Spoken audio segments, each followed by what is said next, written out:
suit, I actually don't need to use a Valsalva at all. I can just swallow or even kind of move my jaw. So I think it depends a lot on your physiology. Everybody's a little bit different, but for me, with the air interface versus the water interface, I think that makes a pretty big difference. Right. So it's more like when you fly on a plane, right? And you get up 32, 33,000 feet. Exactly. You feel your ears clear. That is complete. Crew is ready for section 4.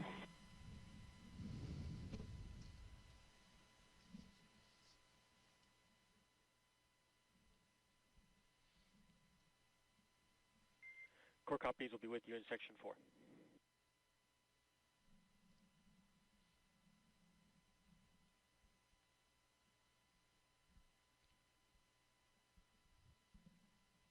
A look outside from the press site.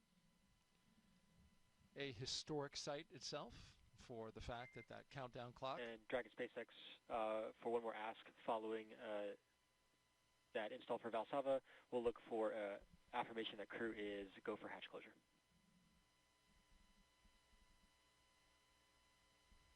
Dragon Crew is go for hatch closure. SpaceX copies. The closeout team is taking final steps in preparation for site hatch closure. Stand by for some state transitions before we get into pad hatch closed. A reminder at this time, ensure all items remain secure from now through launch. Copy.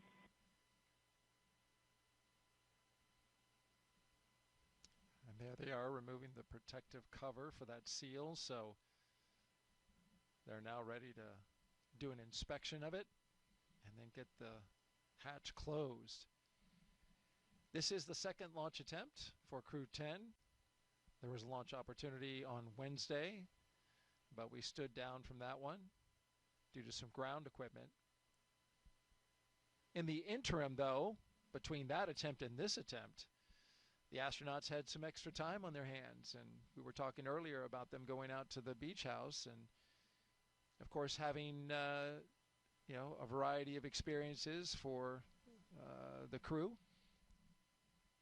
It's a time to relax, maybe a time to tell a few stories about their time in space between the two veterans, Sam McLean and Yeah, I think Takuya. one of the biggest things is really just appreciating and enjoying the elements on Earth.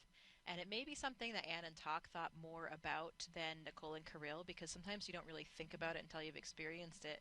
But, in space, one of the things that you miss the most is just the feeling of the breeze on your cheeks, the sound of the wind as it rustles through the leaves, the feeling of the warm sun on your skin. Those kinds of things you don't experience with like you do down here on Earth, and you suddenly realize how much you miss them. Mm-hmm. So hopefully out there yesterday at the beach house, they were taking that time. Certainly was a beautiful sunny day, and it was breezy on the beach as well. Yes. So hopefully they were thinking about that. It's not something that really occurs to you until you don't have it anymore. I remember from my mission, or even from when I used to do research in the Antarctic, when I would come home, there's also this very distinct smell of life on Earth. And of course, it's not something that we notice every day because it's always there. So it's just part of all the background. But suddenly, when you don't have it, and then you come back to it, it becomes very, very strong. So I remember coming back from the Antarctic, the plane would touch down, and in the Antarctic, it's this cold, austere environment with no natural things growing outside. So when you land again in New Zealand, there's this really powerful smell. And it's just the smell of life. I think it's like the smell of the humidity in the air and all forms of life that are growing that you don't notice until you have it removed, and then it lasts only for a few minutes, so you really have to appreciate it. Like, somebody will point it out to you, because then it's gone, and it's just full in the background again, and you don't notice it anymore. I had that experience coming back from the Antarctic, like I mentioned, also when I did a caving expedition with the European Space Agency in Italy. The same kind of thing. You didn't have any of those smells in the cave, and you come out, you're overwhelmed by it. Your sense of smell is just overwhelmed by it, and it's so fleeting, and it's gone. And the same thing coming back from space, where you're suddenly back, you land, the capsule door opens, and it's this overwhelming smell, once again, of just life. How about that? For all the excitement of going to space, it's oftentimes these things here on Earth that just give you such a feeling of nostalgia once you come back into it. And that smell of life that you're talking about, that is fascinating. There's really, as we know it right now, no place like Earth. Yeah, I mean, you don't know what you have until it's gone, Right. right? That's right.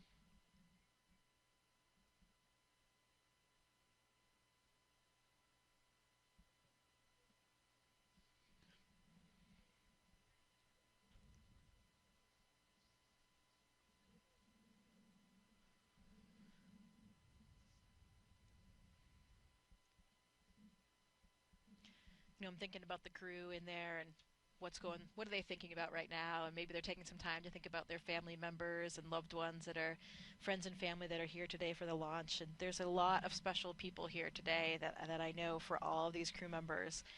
I've been able to spend quite a bit of time with Anne's family, and she has a lot of friends here as well. The Axiom 4 crew, who will be joining them on the International Space Station hopefully during this mission, they were here for the first launch attempt, but unfortunately they had to go back to training.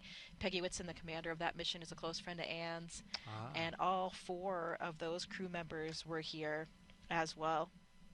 Anne's high school friend Steve Gleason is here. If you're not familiar with that name, he was a safety for the New Orleans Saints, and then unfortunately came down with ALS, Lou Gehrig's disease, but has become quite a notable figure and on behalf of ALS and research and support for that disease. Vapor has an incredible presence here with all of her family and her volleyball team, and I love it. I remember this when Vapor was selected as an astronaut as well. Both Anne McLean and I were actually on the selection board for Nicole Vapor's class, and I remember her family being there to celebrate their announcement. They all had matching t-shirts, and they do again today, her volleyball team as well, so a lot of spirit that they're showing.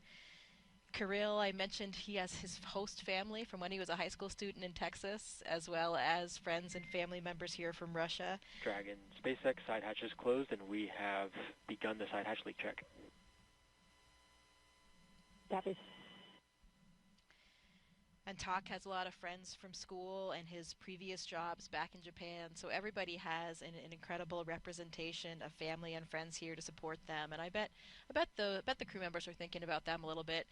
It's interesting. It's something we've talked a lot about as astronauts that that this launch day is the hardest for the loved ones, for those friends and family members. As crew members, we are so well trained in every little step along the way that we don't really have any surprises. We know what to expect, and we're pretty calm because you're just doing your job. You're doing what you're trained to do. But it's the family members that really this is the most difficult on, because they don't have that same level of training. They don't necessarily understand all the nuances, and it's their loved one sitting on the top of that rocket. So it's an interesting dichotomy, though, where I think the astronauts are quite calm, but they're probably more worried about their family members and how they're feeling than they are really about themselves right now. And to draw the connection between you and Anne McLean, you two were in the same astronaut class, and that's how you became close friends. Yeah, we were selected as part of the 8 Pauls class back in 2013. So 11 and a half years we've been astronauts together, and we have become incredibly close. So this is a very special launch for me to see Anne embark on this second mission, especially because it's just watching her exactly where she should be. Anne is one of those natural born leaders. She just has this aptitude and ability to relate to and lead people in such a powerful way. So seeing her today as the commander of this crew, knowing that her crew is in such good hands, it is a really wonderful thing to see. Those leadership attributes come out even in the broadcast, as I've observed her just checking in on her teammates, seeing how they're doing.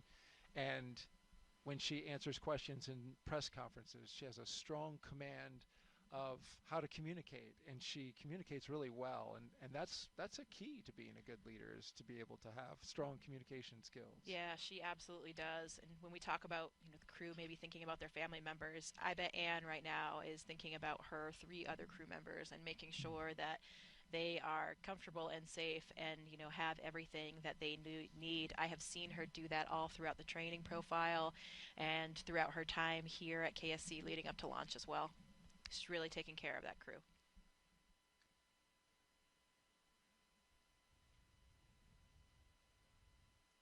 From inside the capsule to outside of it, there at the press site, see the countdown clock, a historic site. It's on the National Historic Register, in fact. with the flagpole blowing and the nice breeze going.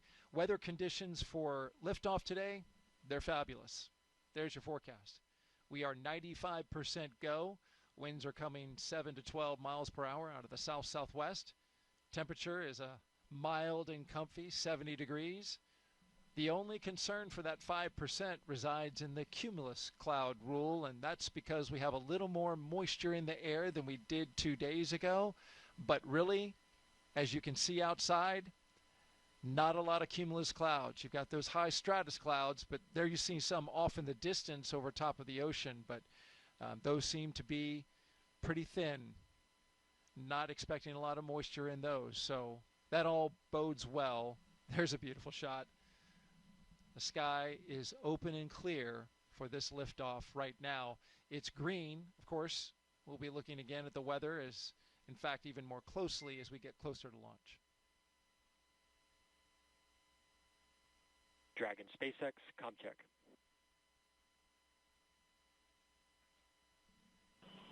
SpaceX Dragon, loud and clear. Core, loud and clear. TDRS ComCheck complete. Stand by for ComChecks with DC, MD, and LD in the launch configuration.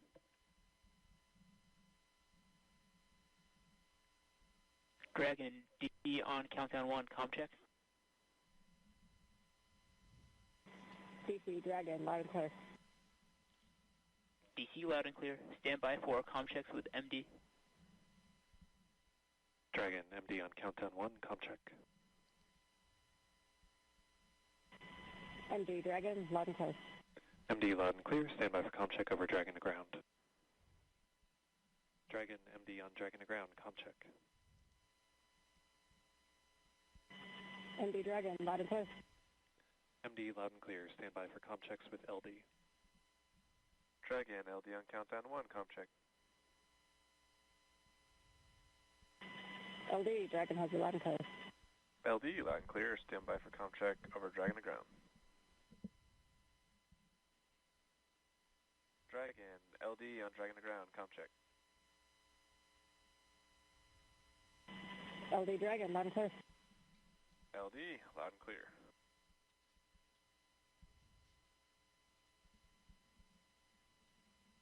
Dragon SpaceX, launch configuration, ComChecks complete.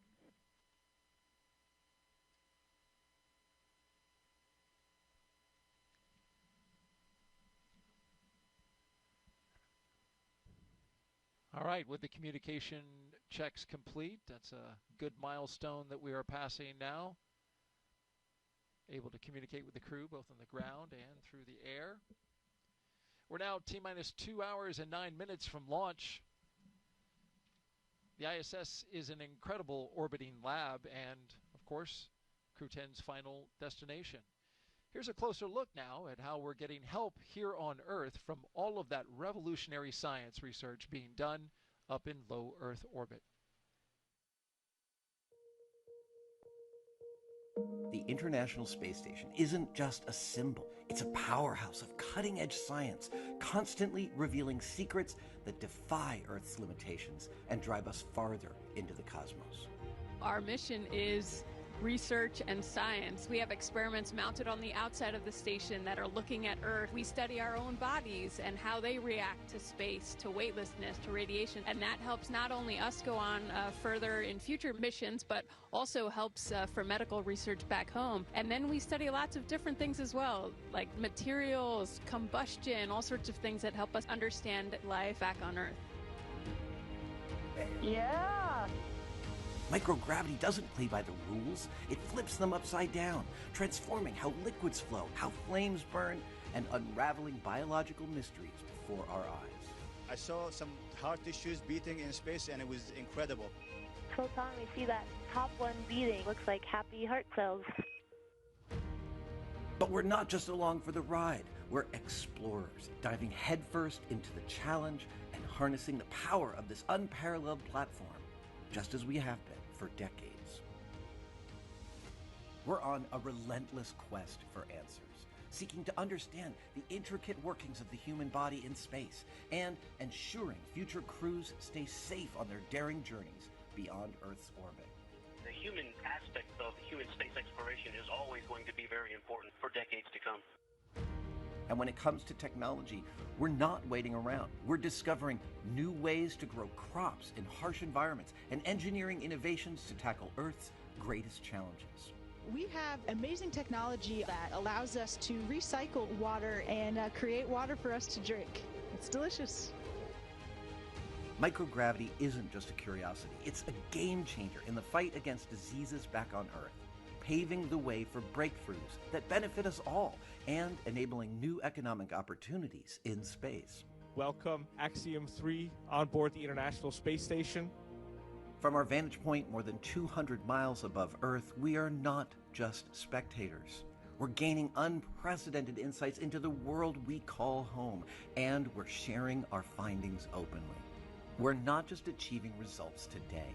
We're sparking inspiration in future generations of explorers and embracing the power of global collaboration as we reach for the stars. What was your favorite experiment on the International Space Station?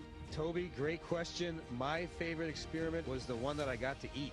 It was us growing hatch chili peppers in our plant habitat. Station Huntsville on 2, we have video in Node 1. Look at those chili peppers.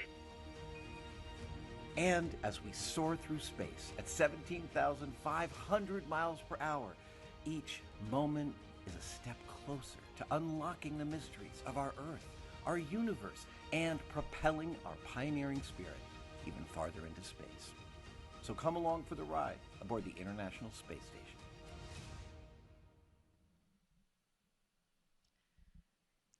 Seeing that video brings a lot back of a lot of fond memories of my mission. We didn't grow peppers, but we actually grew Mizuna lettuce during my mission, and that was something that I very much enjoyed because you had something green and growing that you were taking care of.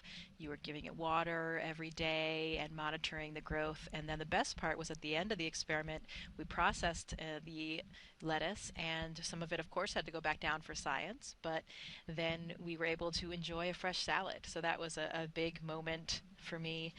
And we have so much incredible science going on the International Space Station during all increments. And there are some specific experiments I can highlight today for what this crew specifically will be doing.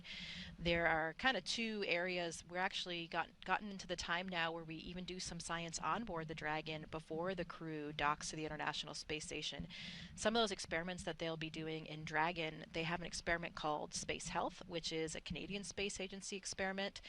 It's a biomonitoring wearable technology garment, and it's looking primarily at things like the cardiovascular system in terms of understanding more about how that system responds to microgravity to make sure that we can monitor these aspects of astronauts and keep them safe on orbit. There's an experiment called Thigh Cuff that they'll be doing in Dragon as well, and this is really a small kind of restraint that they put around their thighs, and this can help prevent and counteract some of the fluid shift that we experience in microgravity. So in microgravity, we have this upward fluid shift of our blood volume where it really leaves our legs, because here on Earth, gravity is pulling, of course, all that blood down to your feet.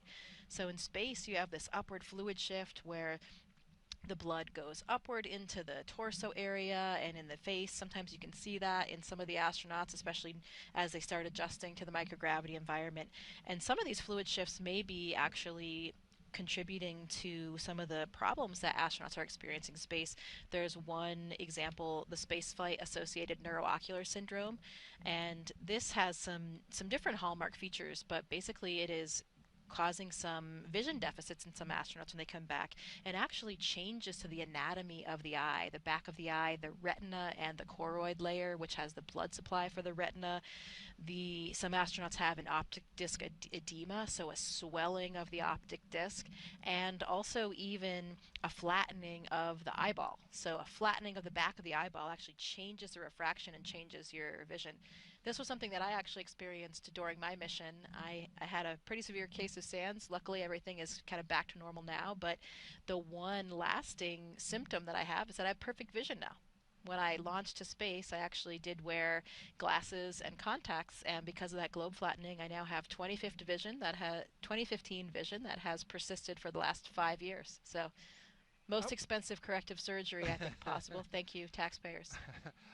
When you mentioned that on Wednesday, it really kind of surprised me that it fixed it. But then I thought about it, and for most people who know, I wear glasses for people who also wear glasses or contacts, you can have an astigmatism, which is an irregular shaped eyeball. And I was wondering since then if that's what ends up happening. Does it then take that irregular shaped eyeball, which is more like a football, and kind of make it more into a basketball when you go to in terms of your case and getting not better? Necessarily. In terms of my case, it's not like it's causing an astigmatism, and I didn't have an right. astigmatism. No, but I'm saying reversing it. Yeah, well, I didn't have an astigmatism to begin with. I That's see. different than just being nearsighted or farsighted. Okay. So I'm not sure actually if we have any data on people that experience SANS that have an astigmatism. That's an interesting question on how it would affect that overall shape. This is kind of just a flattening of the back of the eyeball that's normally round, so it changes that refraction, which of course changes your prescription and changes your vision there. This crew on board Dragon will also participate in an experiment called immunity assay, and this is a new way to monitor health and immune function with a blood sample. So most of the time, historically in space, we take blood samples and we have to send them back down on Earth to be studied by scientists to evaluate them for all these different parameters, for example, immune system parameters.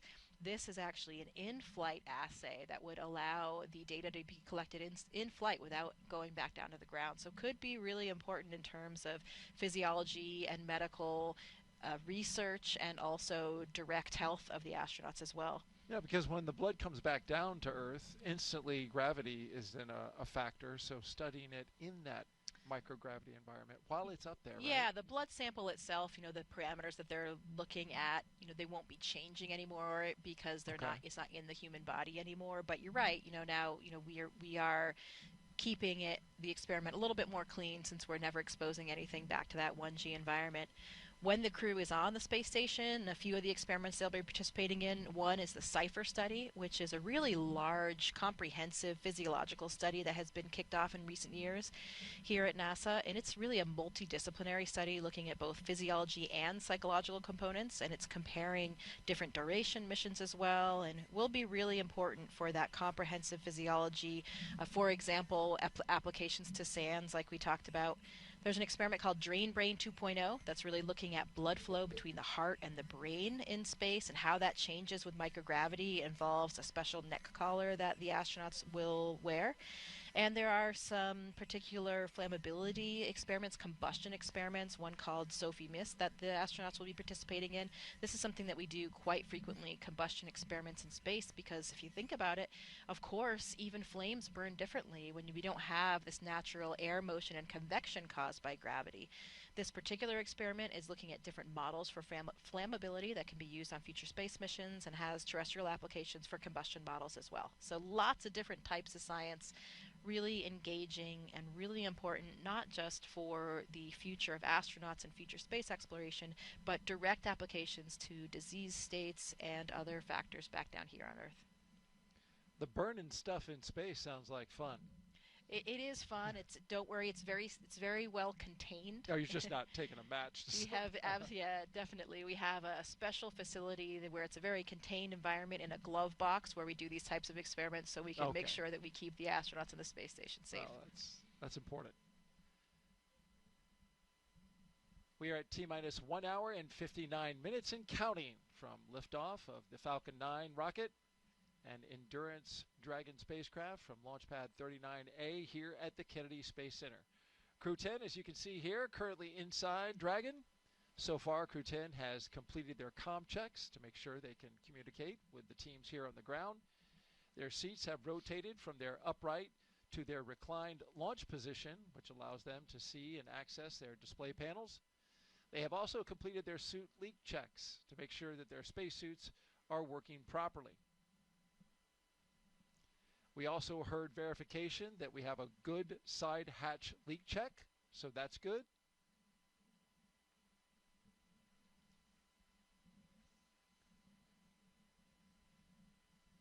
If you've been watching us since we came on the air at 3 p.m. Eastern Time, you know that we've had fantastic commentary from NASA astronaut Jessica Meir. My name's Daryl Nail. I get the pleasure and the honor to sit next to her and help document this journey to the launch pad with all of you.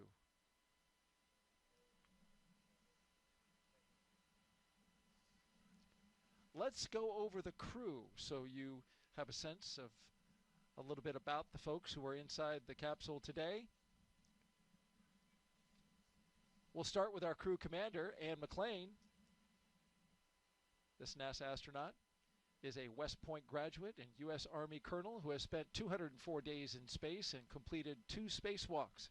She's a highly decorated Master Army aviator with over 2,000 flight hours. Post-ingress briefing.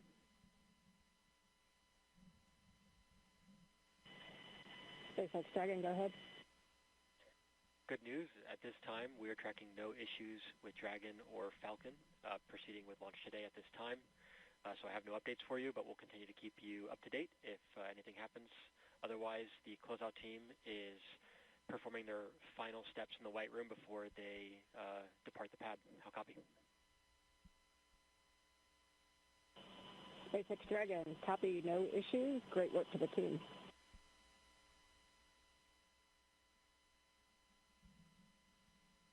That's a great update. Working no major issues. The launch vehicle, the spacecraft, the ground systems, all good as we watch the closeout crew continue to do their work before leaving the launch complex. And just to wrap up on Ann, she's a former rugby player and a pretty good one from what I hear. She got the nickname Animal. Yeah, she is pretty tough. We talked earlier about her need for speed, and I think that leads into the story we told on Wednesday that I have to retell about how she has a particular inclination to operate vehicles in complex situations. And this one goes back to high school where she apparently ordered a pizza so large it could not be transported in the car.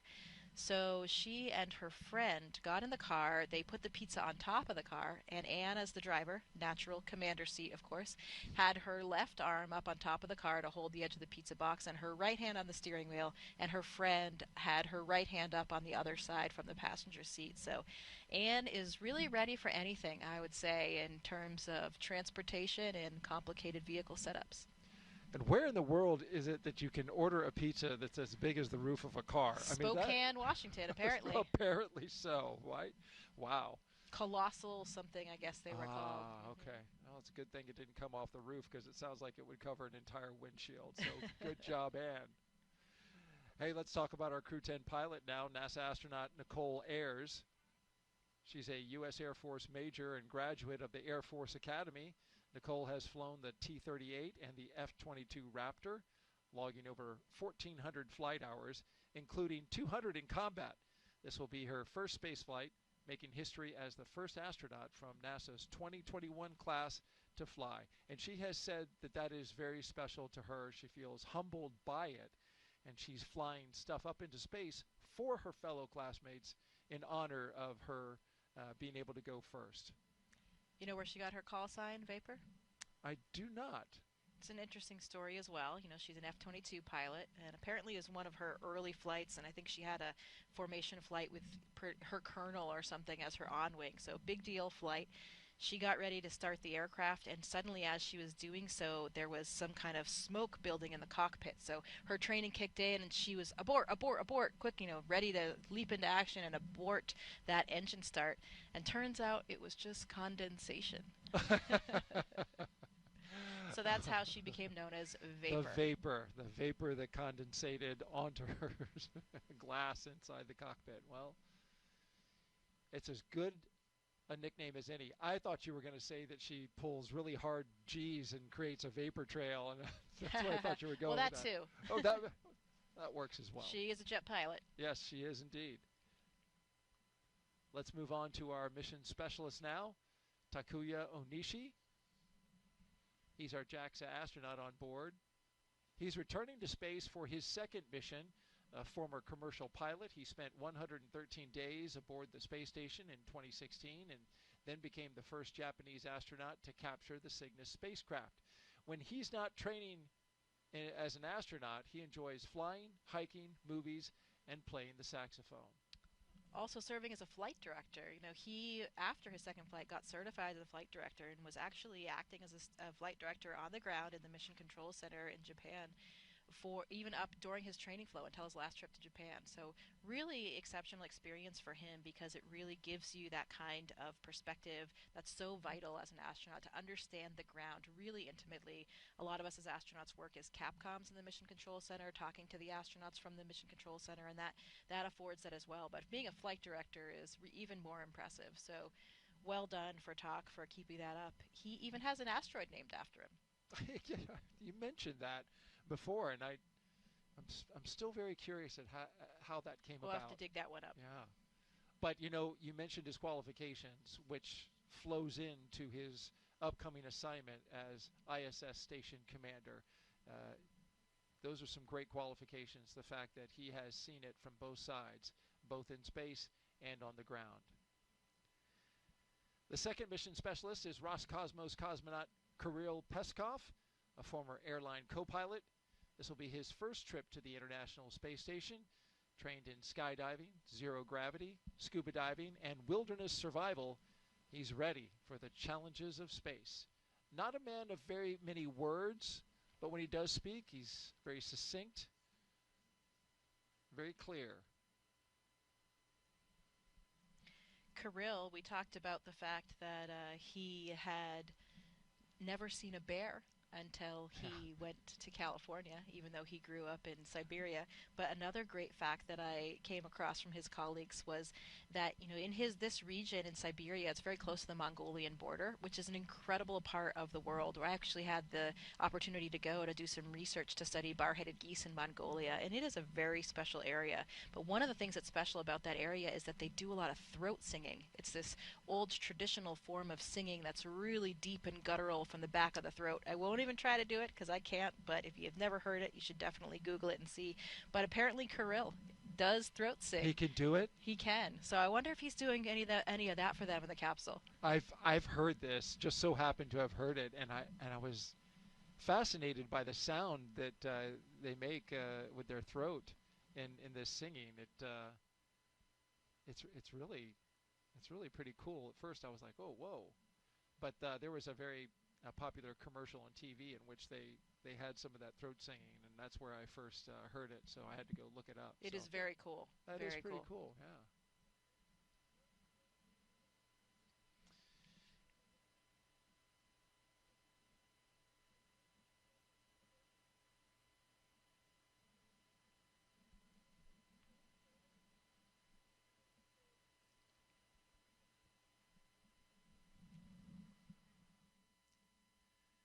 We are T-minus 1 hour and 49 minutes until the liftoff of NASA's SpaceX Crew-10 mission.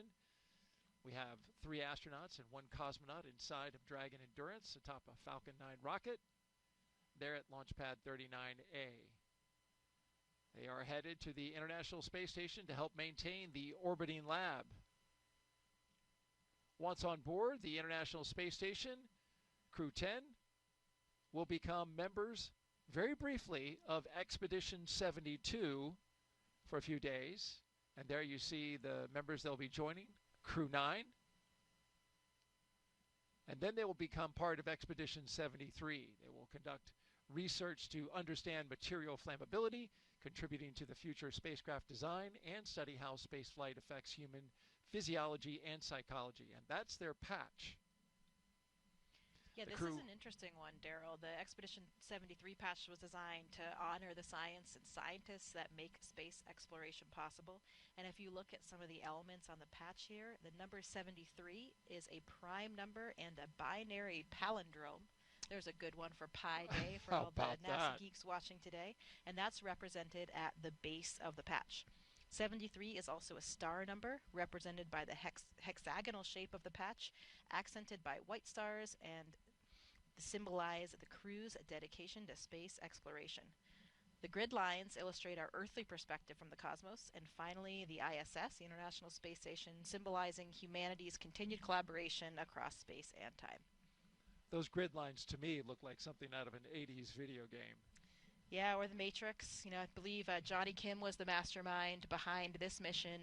I believe we talked about it on Wednesday, but the way that we start a new expedition on board the International Space Station, it actually rotates not with the Dragon flights, but with the Soyuz flights. So Expedition 73 will begin on April 8th with the launch of that Soyuz mission. Sergei Ryzhikov, Alexei Zubritsky, and NASA astronaut Johnny Kim for his first flight.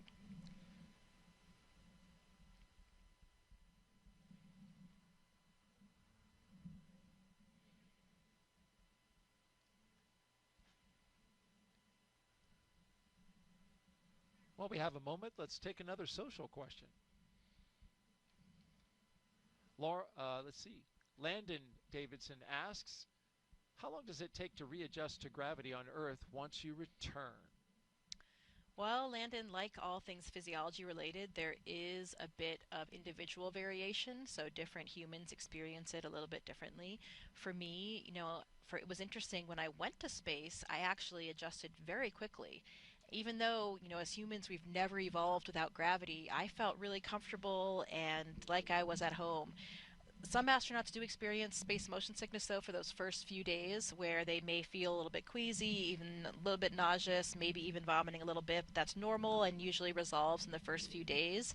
And most of these effects are really due to your neurovestibular system. So your inner ear, we have these semicircular canals and some other organs that are actually gravity dependent in terms of how they work for your neurovestibular system, which is of course responsible for spatial awareness and balance and those types of things. So that system goes a little bit haywire when you first experience microgravity, and then once again after you've adapted to that and you come back down to Earth. So when you come back down to Earth, you don't feel great. You literally feel gravity, kind of like the bully on the playground that has their hand on your head and is pushing you down. You feel the weight of gravity when you're sitting down, like you just feel heavy. You go to get up from sitting on the couch. I remember having some lower back pain that actually persisted for many months. I just felt really stiff, like I was suddenly 80 or 90 years old and I couldn't, quite straighten out my back. But overall, astronauts generally adjust pretty quickly. In those first few minutes and even hours, you're a little bit like a drunken sailor when that neurovestibular system is really kind of readjusting. Some people have a little bit of motion sickness in those first few days. I didn't really have that. I was pretty fortunate.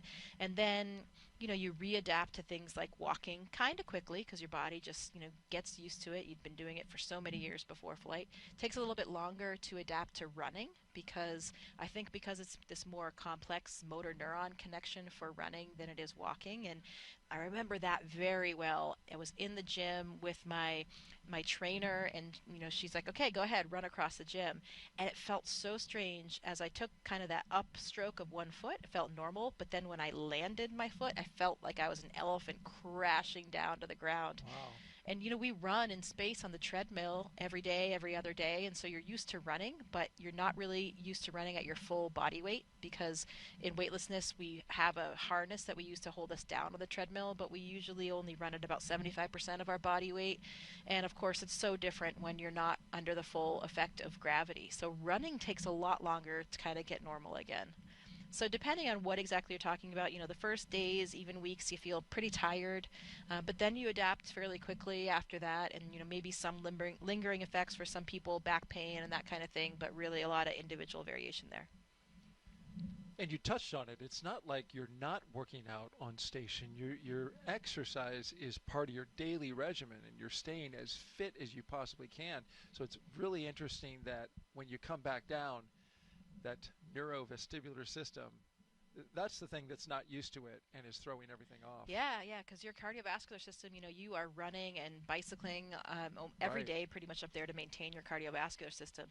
But of course, the rest of the time, your cardiovascular system is not acting against the force of gravity like it is here on the ground all the time. So there's some level of deconditioning that just happens where, on the space station, I'm up there, I loved running on the treadmill. You kind of feel like a gazelle since you're a little bit I offloaded. feel fast. And yeah, even your gait changes, your stride changes a little bit because of the mechanics of running are just different up there when you're not under your full body weight and you're kind of, you're being held down by this harness. But I really, really enjoyed it. But you're running for miles. every day. So I mean, Sonny Williams did and a few other people have actually done marathons. Dragon SpaceX closeout team has departed the crew arm. SpaceX Dragon copies. So what happens is when you come back down to Earth, you just like, even though you've been running miles a day, you come back to Earth and you can't even run a mile because you've had this kind of cardiovascular deconditioning. So that takes a little bit longer to come back. Interesting, from a marathon to struggling with a mile just because of the change in coming back from space to Earth. Well, we are now T-minus 1 hour and 42 minutes and counting. Let's take you now inside Mission Control in Houston, where flight controllers are constantly monitoring the International Space Station and the people living on board.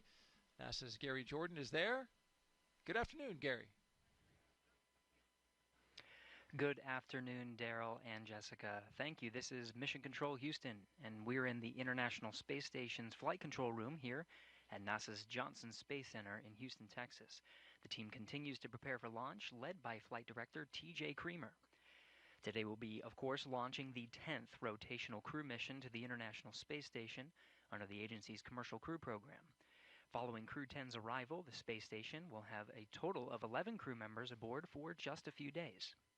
4 of those 11 crew members include the Crew-9 cadre, with NASA astronauts Nick Hague, Butch Wilmore, and Sonny Williams, alongside Roscosmos cosmonaut Alexander Gorbanov.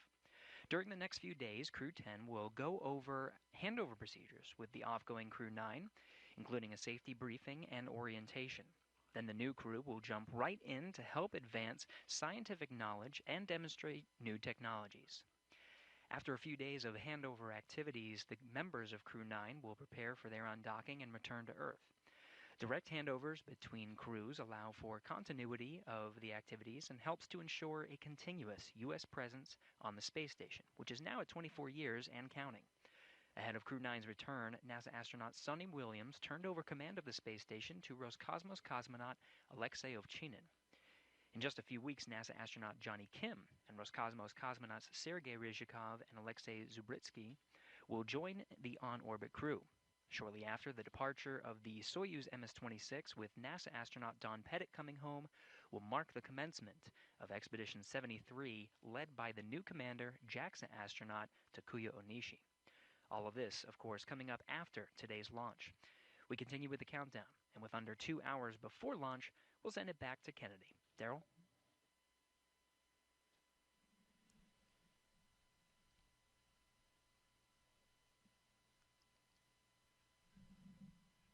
If you just join us, this is live coverage of NASA and SpaceX's Crew-10 mission to the International Space Station. We're now T-minus 1 hour and 40 minutes until liftoff, and so far we've had a smooth countdown. No issues with the rocket or spacecraft, and ground systems are looking good for launch. You're looking now at the crew inside their capsule, Crew-10. And one of the first tasks Crew-10 did as a team was design and create their mission patch. There it is on your screen. And here's their description. The SpaceX Crew-10 patch was thoughtfully designed by the 4-person crew. They used AI for the initial inspiration, and then a human artist perfected the design. So as you can see, as you're looking at there, it's a 10-sided patch with the Roman numeral X boldly in the center, representing the ascent and descent that they will do. It's also representing the 10th operational flight of the Dragon spacecraft. Notice the Dragon with its wings fully out in full flight. That's a nod to the 4 crew members who are all professional pilots. The stars are red, white, and blue for the flag colors of each crew member's home country, and the brightest stars represent the crew's closest family members and support system. It's a lovely patch.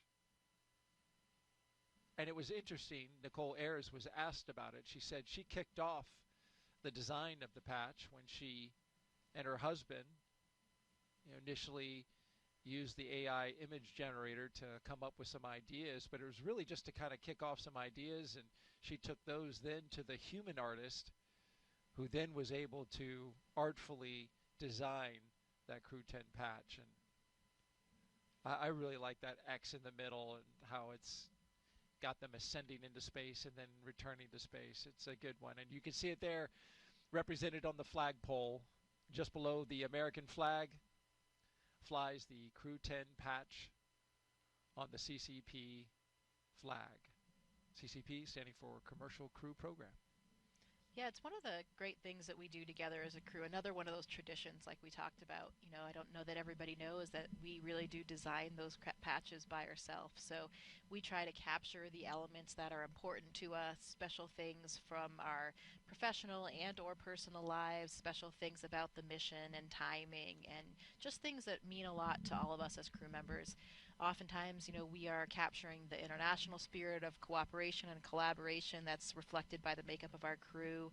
We talked already about that 50th anniversary of the Apollo-Soyuz mission as well. All of these things really play into our patch design and thinking about what components to put there. Will you have some artistic influence in your patch if you do a patch one day? Oh, absolutely. So yeah, I did help design the patches for my previous mission and for future missions as well.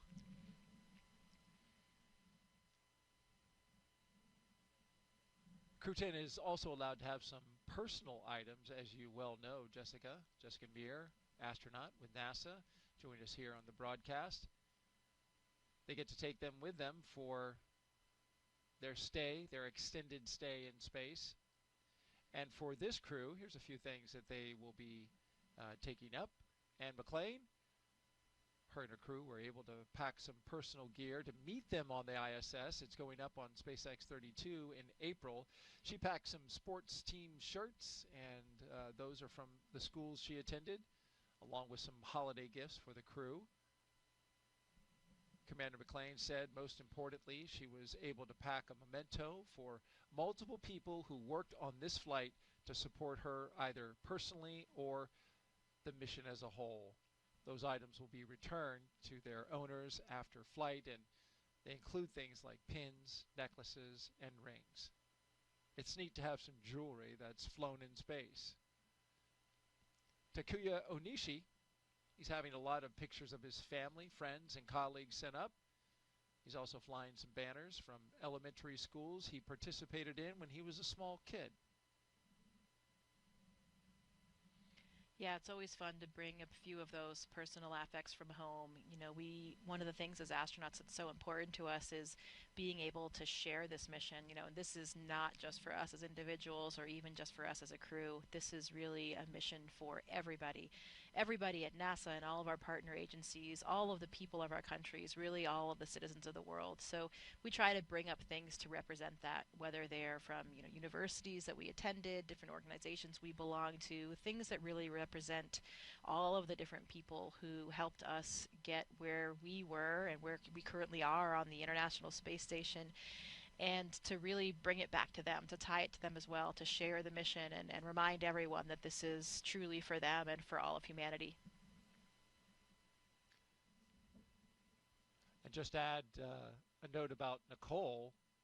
She said she's taking items from alma maters and the Air Force volleyball team, which you mentioned. Some of them are here today. Yeah, they are. She's also taken a bunch of pictures of her friends and family so she can keep them close. And since she's the first person from her astronaut class to go to space, she's also taking up something for her classmates, the Flies, of course, Group 23.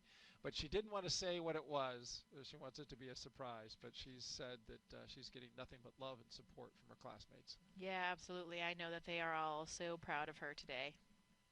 So excited for her. I never forget that first moment when you see your first classmate launch. It really does feel different. You know, you get to know all of the other astronauts and cosmonauts that are flying, and every launch, of course, is very special when it's one of your friends or colleagues. But it's a little bit different when you see your own classmate, because it just makes it more real for you.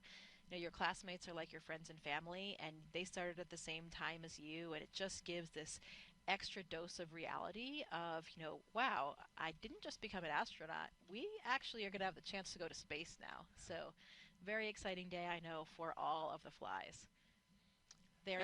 And a relaxing one for Kirill Peskov, who's on the left side of your screen, who looks to be taking advantage of some relaxing time before liftoff. Absolutely. Maybe he's getting ready for some throat singing. Maybe this is part of the process. He just heard me. He woke up. Yeah, he's got to let me clear my throat. Well, as Crew-10 launches, that means that Crew-9 will return home soon. Crew-9 launched from Pad 40 at Cape Canaveral Space Force Station back on September 28th, 2024. And that was a unique flight because it was only 2 crew members in order to make room for Butch Wilmore and Sonny Williams, who, of course, flew up on a Boeing Starliner test flight, but are now coming down in those 2 open seats with Crew-9. That capsule is on station right now.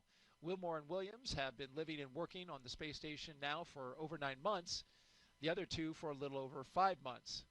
Once Crew-10 arrives, there will be what's called a direct handover for 4 days, which is going to be shorter than usual. And then, of course, Crew-9 will undock and come back home. And so that's going to be a quick handover period that they're going to have, a little different than the longer week or so that they have. Yeah, it depends on what's going on, with comings and goings of different spacecraft. So those handover periods can be variable also because, we never know exactly when the Dragon's going to leave because we have to have good weather prediction for landing. So you never know exactly how long they'll be, but we do have to plan for something. This one is called a 2+2 handover. So we'll have 2 days of dedicated handover activities where the crew members that are up there, the experienced crew members, will be handing over all the important information, how they do things. Of course, this new crew is well trained on all the systems and everything up there, but there is just something to understanding exactly the lay of the land when you see it in person. Little nuances that you can really only get from the crew members that are up there, you can't necessarily get from the ground teams. So we take that time to really hand over all of that really important information. That will be, especially for the new astronauts that have never been on board, but even for Anne and Tak, who are experienced and have been on ISS before, things have changed. It's been years since their mission, so there's different hardware on board, different systems. Some things are running a little bit differently, so really important time.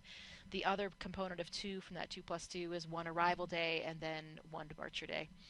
We will be extremely happy to have Sonny and Butch back down here on Earth. They've been up there for longer than expected, but they were up there in space doing their mission, doing what we do as astronauts, the moment we all wait for as astronauts. So they've had a very productive mission. I love that we saw that image of Sonny running on the treadmill. We talked about how she ran a marathon in a previous missions. I'm not sure if she did it again on this one or not, but I'll have to ask her about that. It'll be great to have them get back, and they are coming back with another one of my 8-ball classmates, Nick Hague. So. Indeed. And a lot has been made about the return of Sonny and Butch, as we know, in the media and the reporting that's been happening about that. What's your sense of it inside the astronaut office that so much attention has been given to their return? Yeah, definitely a lot of attention. But as I was saying, they are up there doing what astronauts are supposed to do. That is what we live for, and that's really our main intent of being astronauts, is to go to space and to do science and to do maintenance and do all the work that you do on the International Space Station. So it's really no big deal that Butch and Sonny are up there, again, longer than expected, but they're contributing to all the science and all the maintenance on board, just like every other crew member. And it's just something as astronauts that we know we always have to be ready for. We always have to be flexible. You know that there's a plan for your mission. That plan can always change. As you've seen in recent years, there are so many different things that can happen, not just with vehicles, but all different aspects of the space station program. And so, we accept the mission, knowing what the plan is, but knowing full well that there's a very good chance that it can change. And that's just something that, a lot of us are used to from our previous careers as well, that flexibility and adaptability. And I think it's one of our most important skills as an astronaut. And that's what Sonny and Butch have been doing. You're absolutely right. They went up on a test flight that was supposed to last 8 days, but they were ready to become part of the team up at the International Space Station, working, maintaining. They did spacewalks. They have done it all. Yeah, they're both very experienced astronauts. They've done International Space Station missions before, so it's not something foreign to them, and they were incredibly productive during their time. All right, quick social question. We want to get another one up. We had a question come in from Swamp Smoke, who asks, what's one thing about living in space that no amount of training on Earth can fully prepare you for? Yeah, that one we get asked that one quite a lot. And what I usually answer, I think, is true. We have so much extensive training that we've talked about today. We know all of these things. We have all this muscle memory for the spacesuit and all the things that we do up there. But what nothing can train you for is how it feels to live and work in microgravity all the time. Just the simple things, like the fact that you can't put your drink down on the table, you can't put your pen down. We've got Velcro on everything, and it's this really, if you see the photos and video of the International Space Station, there's stuff everywhere, on all the walls, on the ceiling, on the floor, cables everywhere.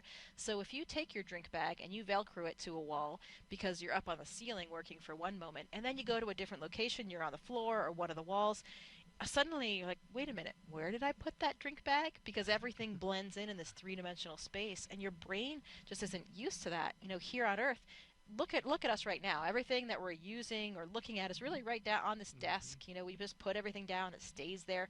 We are not using any of this three-dimensional space above our heads or behind us or on the walls. And in space, you utilize all of that. And so it takes your brain some time to really adapt to that, to understand. You lose things a lot in the beginning because you put your drink bag down, you don't know where it went because you've been in all these different orientations and positions, and it's really hard to make those connections on spatial awareness. So I think that's the thing that's really difficult. Nothing can train you for it. You can talk to other astronauts and they can give you tips for dealing with some of these things, but until you experience it yourself, you really can't prepare for it. I lose a lot of stuff on the ground. I can only imagine what I would lose in space. Thank goodness that my wife helps me track it down, along with these little Bluetooth reminders of where my keys and my wallet are. All right, T-minus 1 hour and 26 minutes and counting.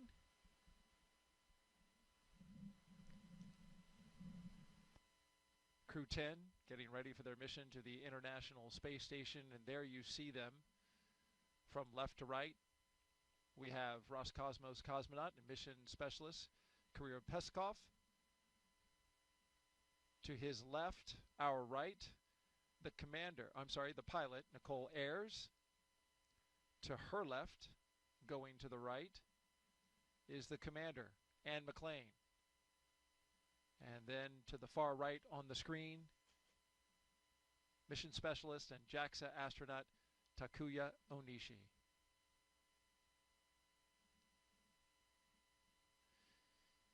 Up next, we'll be looking for the Launch Escape System Health Check.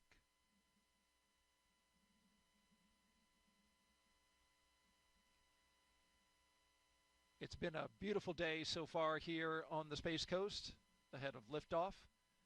Currently at 7:03 p.m. Eastern Daylight Time and 48 seconds for those who like to know the detail.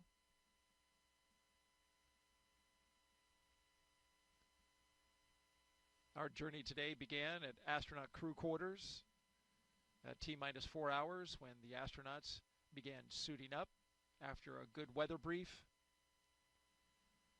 some breakfast, and health checks.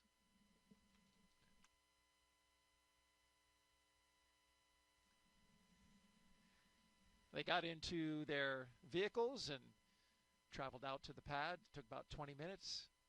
They ascended the launch tower and then crossed that crew access arm that you see on the right-hand side of the screen.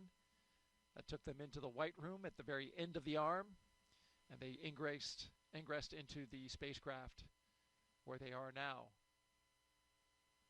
Got less than 90 minutes until liftoff.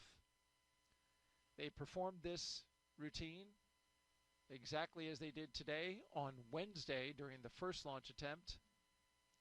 We got down to T-minus 43 minutes until we had an issue with some ground equipment and the hydraulics, where there was a trapped pocket of air inside the system.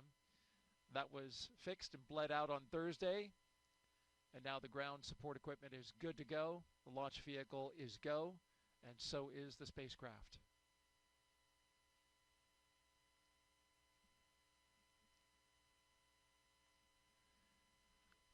More recently, the umbilicals, you can see those attached. They're across the back of the rocket, actually, and into the transporter erector. They provided some comm checks through those. We did some suit leak checks for the astronauts inside the capsule. We also did some comm checks, completed those. And the closeout team closed and sealed the hatch right after they got a leak check of its own inside the capsule to make sure that nothing would leak out. There you see it there. And that side leak hatch check is good. Side hatch leak check, rather. Also a final check for FOD, which is foreign object debris. The closeout team carefully examined the area around the seal for the side hatch, and they have since left. They cleared out of the blast danger area, and now the only 4 people who remain inside the perimeter of Launch Complex 39A are right there on your screen. The crew for Crew-10.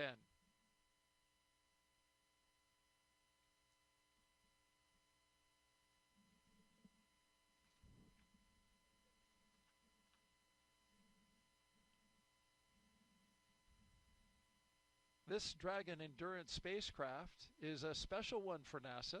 It's also special to Jessica, as you noted so well, and talking about the name of Endurance, and a historic ship that helped Shackleton cross the Antarctic. The Dragon spacecraft Endurance will take Crew-10 to space today in its 4th spaceflight. Since its first flight in 2021 for Crew-3, SpaceX's Endurance Dragon has been a workhorse for NASA's Commercial Crew program, flying mission after mission. It has safely carried astronauts to the International Space Station. With Crew-7, Endurance proved its reliability yet again, marking its 3rd journey to orbit. In all, Endurance has flown 10 astronauts and 2 cosmonauts to and from the International Space Station. And it's supported international crews from NASA, ESA, JAXA, and Roscosmos.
Live coverage of NASA and SpaceX's Crew-10 launch to the International Space Station.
We are T-minus 1 hour and 17 minutes and counting until liftoff of Crew-10 on a Falcon 9 rocket to the International Space Station. Crew-10 will be the latest crew to fly as part of NASA's Commercial Crew Program, which uses private companies to transport people to and from the orbiting lab from right here on U.S. soil. We've had a great countdown so far. What a beautiful shot. The Indian River Lagoon in the foreground. In the background, the Falcon 9 rocket and Endurance spacecraft with Crew-10 on board. Weather is 95% go. The only tiny concern is the formation of cumulus clouds, but as you can see from this view, we don't have many of those around here, and that's a good thing.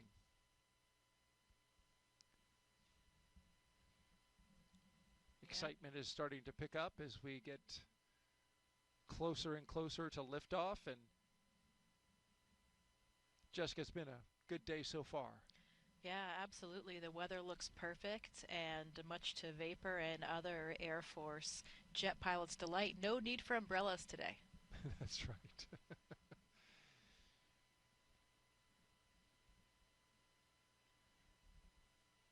Crew getting comfortable, getting closer and closer. They're getting excited.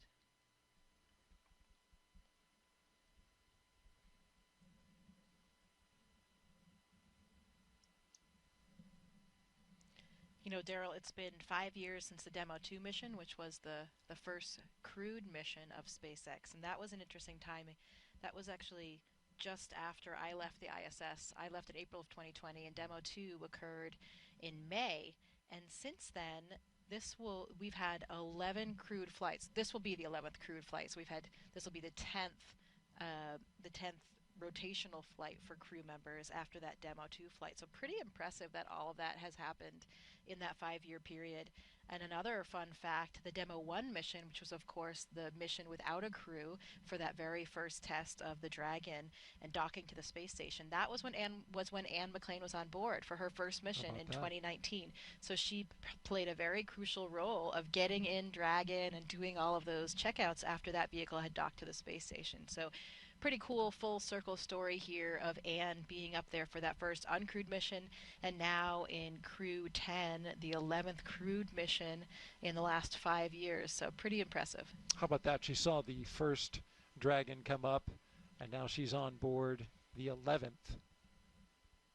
And for you too, right there at the beginning, you know, we're on our 10th operational mission, as you mentioned, and now when you look back, you think about just being right there at the beginning of the commercial crew program when that Dragon docked at the ISS. It was really exciting for, you know, the entire country was so thrilled to have the ability to fly to space from American soil again.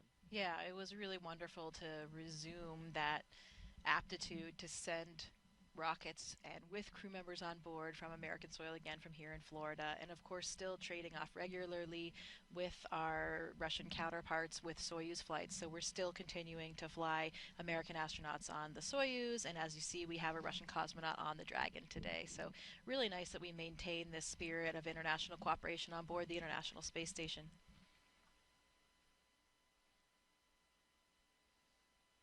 Especially, as we said, with that 50th anniversary of Apollo-Soyuz coming up in July.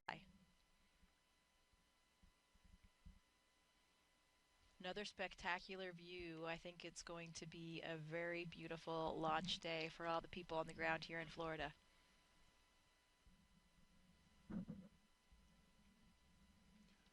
Absolutely, we are headed in that direction.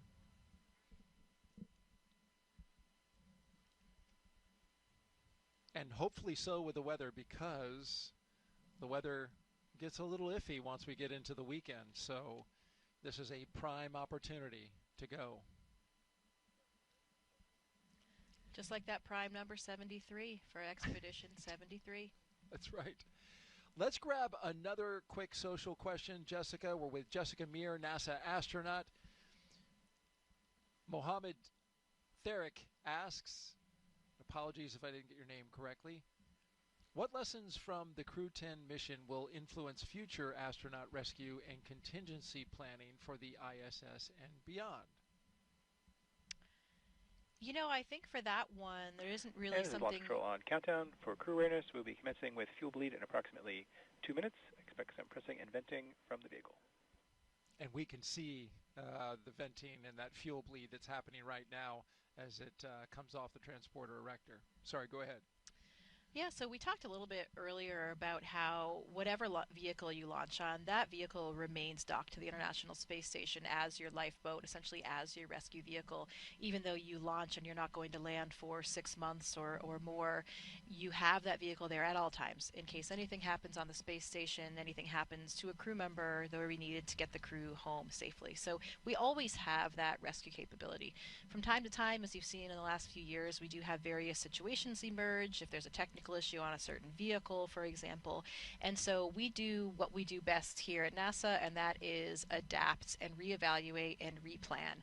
And to me, that has always been the most impressive thing of working at NASA. When I am most impressed about NASA, it's when we have these challenges, because you see NASA rise to the occasion and do what we do best.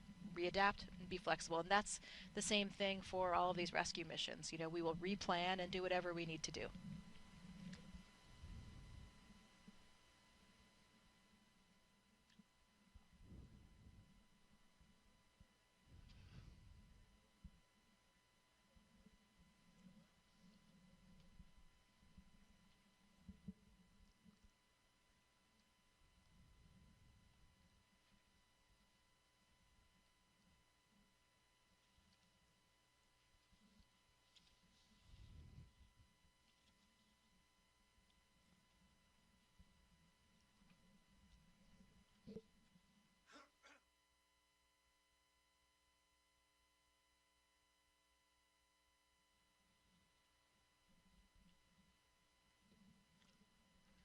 Good afternoon. You're watching live launch coverage of NASA and SpaceX's 10th rotational flight to the International Space Station.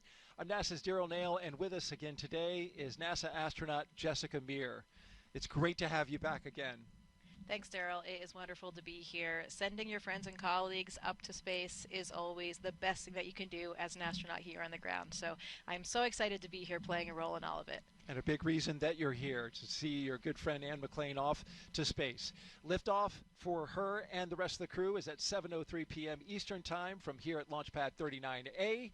But before we continue our coverage, a quick reminder about Jessica's experience in space. Take a look back to 2019. Jessica Meir and Christina Cook made history with the first all-women spacewalk, the 221st for Space Station Assembly. 2 years later, Jessica served as astronaut support person for Crew-10, or Crew-2 rather. There you see her, number 38, helping the team all the way to the pad. Then she went over to pad 39B, where she rehearsed with the Artemis II crew. A great time with the astronauts was had, but this time this crew was practicing to go to the moon. You know, I really like this video because it shows the enthusiasm that we all bring to the roles, whether it's a support role or whether it's a crew itself. You know, there is nothing better than sending your friends off to space, as I just said. So one of the most interesting things about our job as astronauts is doing different things all the time. It is an incredible time to be an astronaut right now, where we have so many different vehicles we can launch on. The Soyuz, like I launched on, the SpaceX Dragon that you're watching here today. Soon, hopefully, coming up next year, the Artemis II vehicle will launch and send our first astronauts to an orbit around the moon. So it's a very exciting time for us. We certainly have a lot to look forward here on the Space Coast and for the United States space program. Some background, though, on today's launch attempt. It is the second launch attempt for Crew-10. On Wednesday, NASA and SpaceX stood down from the first attempt after teams discovered a suspected pocket of air trapped in the ground support hydraulic system used for the clamp arm that you can see there on your screen. It is wrapped around the Falcon 9 rocket and holds it to the launch arm. Yesterday, ground support teams successfully flushed that hydraulic system, and now it is ready to go for today's launch. The crew had a little bit of break while they worked on that. Yeah, they did. The crew was able to relax yesterday. I think it was a very fortuitous opportunity because, you know, the day before you launch, they're still probably doing all of these things that are giving them a little bit of stress, dealing with last minute issues. And then yesterday, they had already done all those things for the previous launch. So they had yesterday to really relax and had just a chance to be outside at the beach house and just take it all in, appreciate some of the sights and sounds and feels of the Earth before they go to their new home on the ISS. Crew-10 will be launching from pad 39A that you see there. Big props to our flight operations crew right here at the Kennedy Space Center for those beautiful views. You see the helicopter on the left part of your screen orbiting around the pad, going in circles, and appropriately so, here on Pi Day. Once the crew, sorry? I'm sure making Anne McLean feel right at home, too, the sweet sounds of the helicopter in the distance. Absolutely. A helicopter pilot herself, and all of them pilots inside the capsule today. In a little over an hour, this spacecraft and rocket will lift off. So let's take you through the rest of their launch day previously leading up to this moment. After waking up and having a bite to eat, SpaceX helped Crew-10 into their suits, as you can see here inside the historic crew quarters suit-up room. They also played a card game, a tradition to use to get their bad luck out of there, losing for the commander and the chief winning. Then we saw them walk out, Crew-10 waving, taking the same footsteps as every NASA astronaut since Apollo 7 in 1968, walking out, greeting the crowd, getting into their vehicles, and then joining a security escorted caravan for a 20-minute ride to launch pad 39A. And then there they are, looking up and looking out as they walk down the crew access arm into their spacecraft on top of the rocket, and now they are locked and loaded inside the spacecraft. And we are watching them live while they await the next big milestones, the fueling of the Falcon 9 rocket and the arming of the launch escape system. Throughout this broadcast, we've been taking your questions from social media, so keep sending them. Hashtag AskNASA on NASA's YouTube, Facebook, X, and Twitch platforms.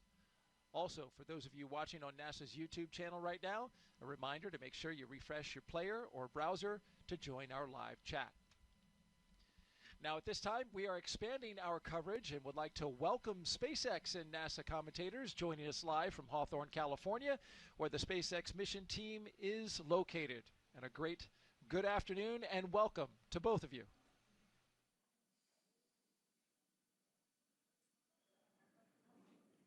Thanks, Daryl.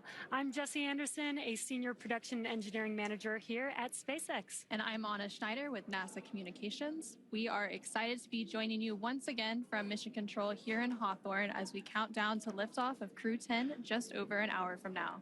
Of course, Crew-10 is our 10th operational mission with SpaceX, flying astronauts for long-duration missions to the International Space Station. Crew-10 will have 2 first-time flyers on board, as well as a veteran NASA astronaut and a veteran Japan Aerospace Exploration Agency, or JAXA astronaut.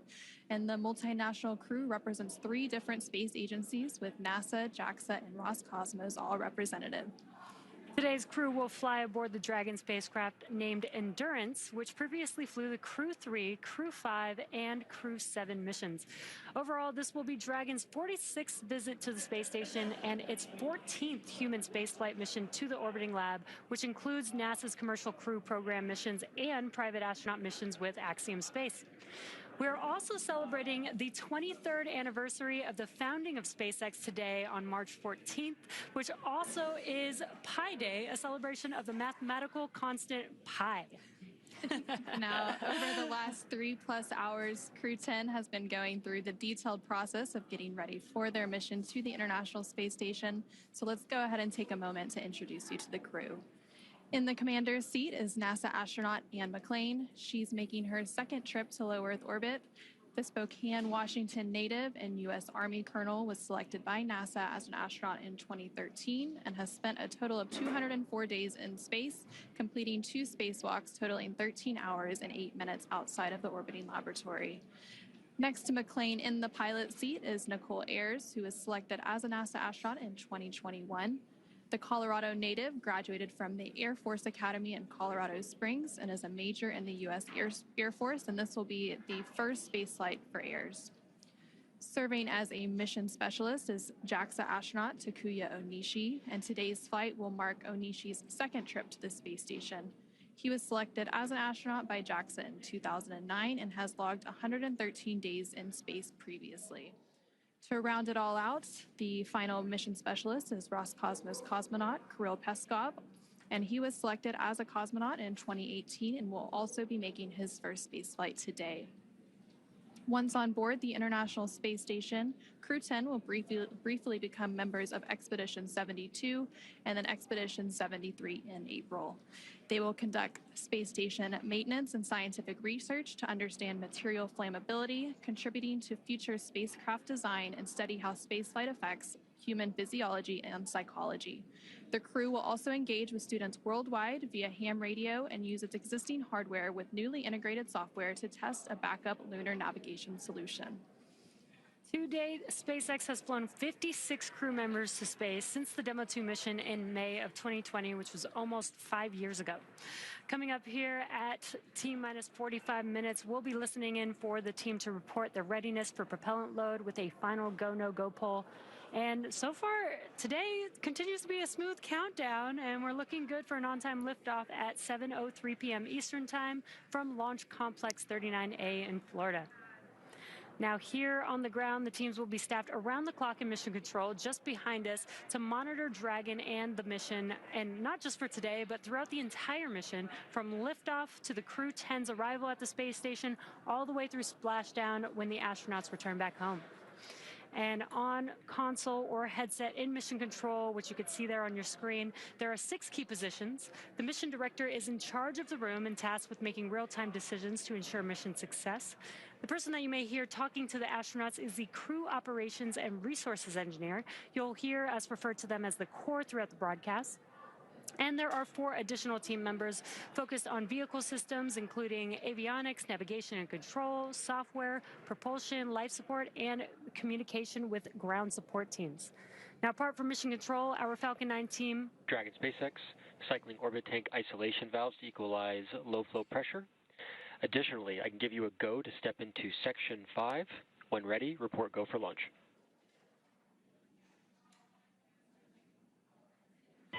SpaceX Dragon, copy Section 5 and work. Just pausing for some comms between the core and Crew-10. Now, apart from mission control, our Falcon 9 team is currently located in the Launch and Landing Control Center at Hangar X. And we are now less than an hour until launch, and they are settling in for final checkouts, propellant loading, and getting ready for launch itself. Yep, and NASA has its very own set of team members at NASA's Mission Control Center in Houston, Texas, who have been preparing the International Space Station for Dragon's arrival. The teams in Mission Control Houston recently gave their go for launch, confirming that the station is ready to receive Dragon and the new crew. Following liftoff, today's flight to the space station will take about 28 hours, with Dragon flying autonomously the entire way. Docking is targeted for 11:30 p.m. Eastern, 8:30 p.m. Pacific, tomorrow, March 15th.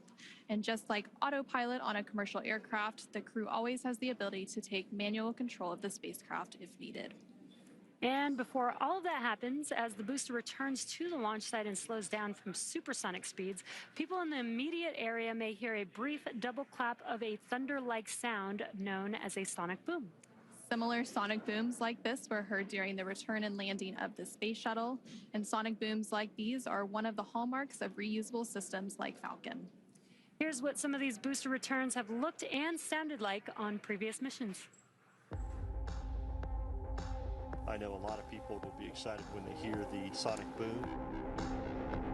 And these are going to provide quite a show because you're going to hear the sonic booms.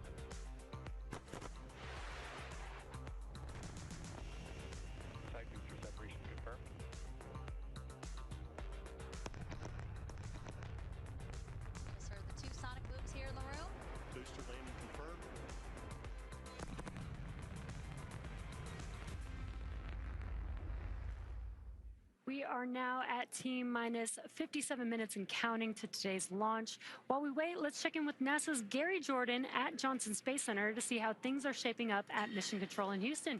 Gary, how's it going? Hey, Jesse. Hey, Anna. Thanks for having me. Welcome again to Mission Control here in the Johnson Space Center in Houston, Texas. We're the hub of human spaceflight at NASA, and the team here is poised for launch and preparing for the crew to lift off and begin their journey to the orbiting laboratory. In the home stretch of rendezvous, NASA and SpaceX flight controllers will enter into what's called integrated operations. Both flight control teams will conduct a series of go, no-go polls for Dragon Endurance's docking to the International Space Station. Rotation missions like Crew-10 help NASA continue to maximize the important research and technology demonstrations made possible only in the International Space Station's unique microgravity environment. The space station is critical for NASA to prepare for future commercial low Earth orbit destinations and to understand and overcome the challenges of long-duration spaceflight necessary for a long-term presence on the Moon and crewed missions deeper into the solar system, including Mars. Now here's a closer look at the mission and what Crew-10 will have to look forward to during their stay aboard the International Space Station. The Crew-10 mission is going to be a rotational mission to the International Space Station. So we will launch aboard the SpaceX Dragon capsule and the Falcon 9 rocket. I'm just enjoying the way towards the launch. Of course, I'm looking forward for the day of launch. And we are going to stay there about a half a year. So the first goal of Crew-10 is to continue learning about the Dragon and the Falcon 9 rocket that we're going to be flying on to enable SpaceX to continue their development of rockets and even private astronaut missions in the future. The other mission is to get us safely to the International Space Station so that we can crew this incredible national orbiting laboratory that we have and continue the science experiments that we have ongoing there.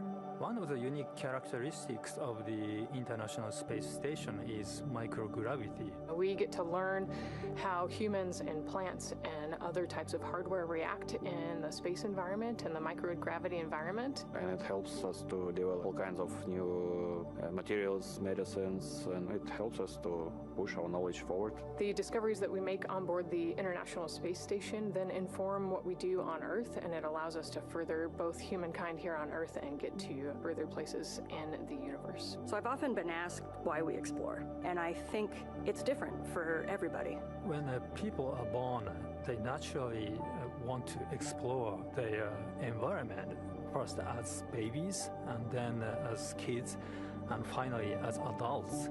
That's how we expand our world, and that's how we find something new. Every time that we make a further step, we learn something and we learn how to adapt, and that is so important to humanity. This is probably the main things which drives us forward and helps us to survive as a species. There are so many unknowns in space, and as explorers and as humans, we want to find out what's in that unknown. For me, it's the fact that I get to be a small piece of figuring out what the unknown is and taking that next step to get to the Moon and to Mars and the Artemis program. Our ultimate goal is to go to Mars, but it's not an easy journey, and when we face a new challenge, we must solve it step by step. I think that's one of the biggest benefits of the International Space Station. We're outside of the atmosphere, and now we don't have the protection of the atmosphere. What happens, and how do we better prepare our people, our hardware, our food, our water systems for that deep space exploration? It's really important on the space station that we learn those lessons now when we're in low Earth orbit. That way we know what we need to bring with us when we go onto the Moon with the Artemis program. One of the things that we do on the International Space Station is work with our international partners all across the world. I think it's hard to overestimate the value of international cooperation and space exploration, because we all know that it takes much time and effort. Space is hard, it's very challenging, it's sometimes unpredictable, and that's why I think cooperation is the key to success. The International Space Station wouldn't be international without all of our partners. And our goal is to be a beacon of hope for all of humankind so that people can look and say, this is what we can accomplish when we work together. T-minus 52 minutes and counting. We just pulled go for NASA and SpaceX to begin propellant load at T-minus 35 minutes. A great update there to our milestones. We now have NASA's Megan Cruz live from a nearby launch viewing location here at Kennedy Space Center. Megan. Hey, yeah, back here again today, and the weather is as beautiful as it was Wednesday, and the crowd as excited as ever to see liftoff in less than an hour. Now, we again want to bring in Mike Ravenscroft with NASA's Commercial Crew program. He's on console working the launch today over at Cape Canaveral Space Force Station. Mike, great to have you back. Hi, Megan. Happy to be here.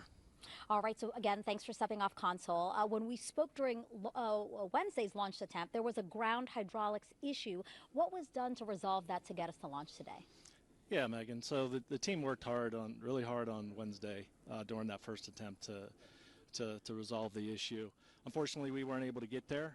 So the teams, the SpaceX and NASA team, met Wednesday evening, Wednesday night, and developed a troubleshooting plan to go ahead and restore this system back to operational. So we went ahead and met, and Thursday they went off and executed that plan. They went ahead and opened up some of the valves, did some inspections, opened up some of the valves, and went ahead and bled the system. And then they did perform checkouts and performed the checkouts, and the system was nominal at that point. So we got back here today on launch countdown, and did some additional checkouts, normal checkouts that are performed on day of launch, and everything's checking out good. That's wonderful to hear, and it's always great to see teams coming together to resolve issues to get us to launch. Now, as CCP's Launch Vehicle Systems Office Manager, you were also part of keeping an eye on today's booster, correct? Which is flying for its second time. Yeah, Megan. So we watched that booster from the beginning when it's starting to be built, the whole way through production, the whole way through all the testing that's performed, even before it's getting that first launch, which occurred in December for the Empower-E mission. So we track all that, track all the issues that come out from all that in the first flight, and we review all that data. And then when it goes into maintenance for our flight, we are tracking all that work along with SpaceX and ensuring that the vehicle is ready for day of launch and a safe flight for the crew to the ISS. And Mike, last question for you. How do you feel just being a part of NASA's Commercial Crew program? This is awesome. I can't imagine myself anywhere else. This program, I've been here for quite a while, and this is a family. You get to work with folks from all over the country, from California to Texas to Alabama to here in Florida, and it's just a family, and that's how we feel about each other. We work hard. We get to work with a lot of great contractors. And so, day in and day out, you get to show up for work and enjoy what you do. Yeah, and do amazing things together. Mike, thank you so much. We appreciate your time. Thanks, Megan. Appreciate it. All right, let's get back over now to Anna and Jesse in Hawthorne.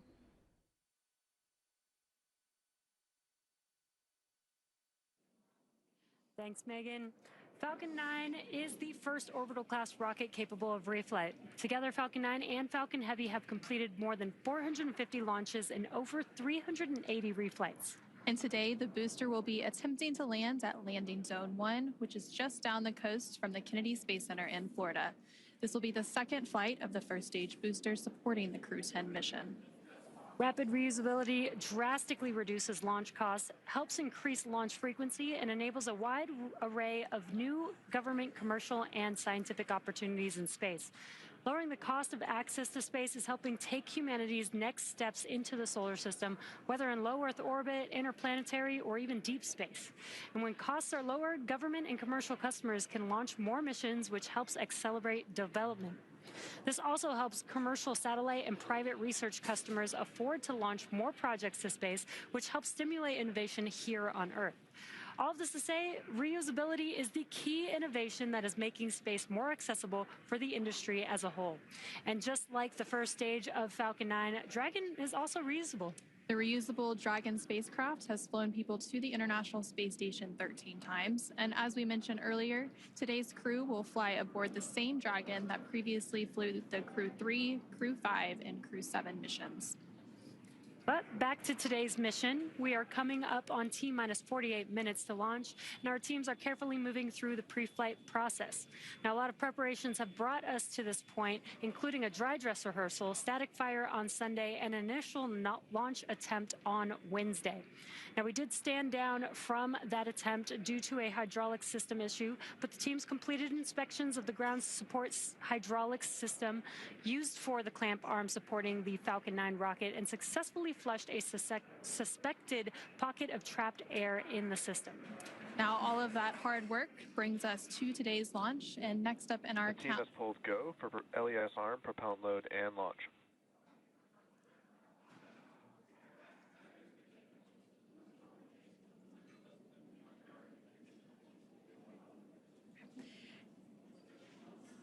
And there, you just heard that the team had pulled go for both prop load and for launch. So that was the next step in the countdown that we were waiting for, and that was from the SpaceX launch director, and they were calling up to the crew to let them know that we had received that go to continue with that prop load. And then, as we mentioned earlier, the Dragon launch team, as well as key NASA launch members, are in the Launch and Landing Control Center at SpaceX's Hangar X in Florida.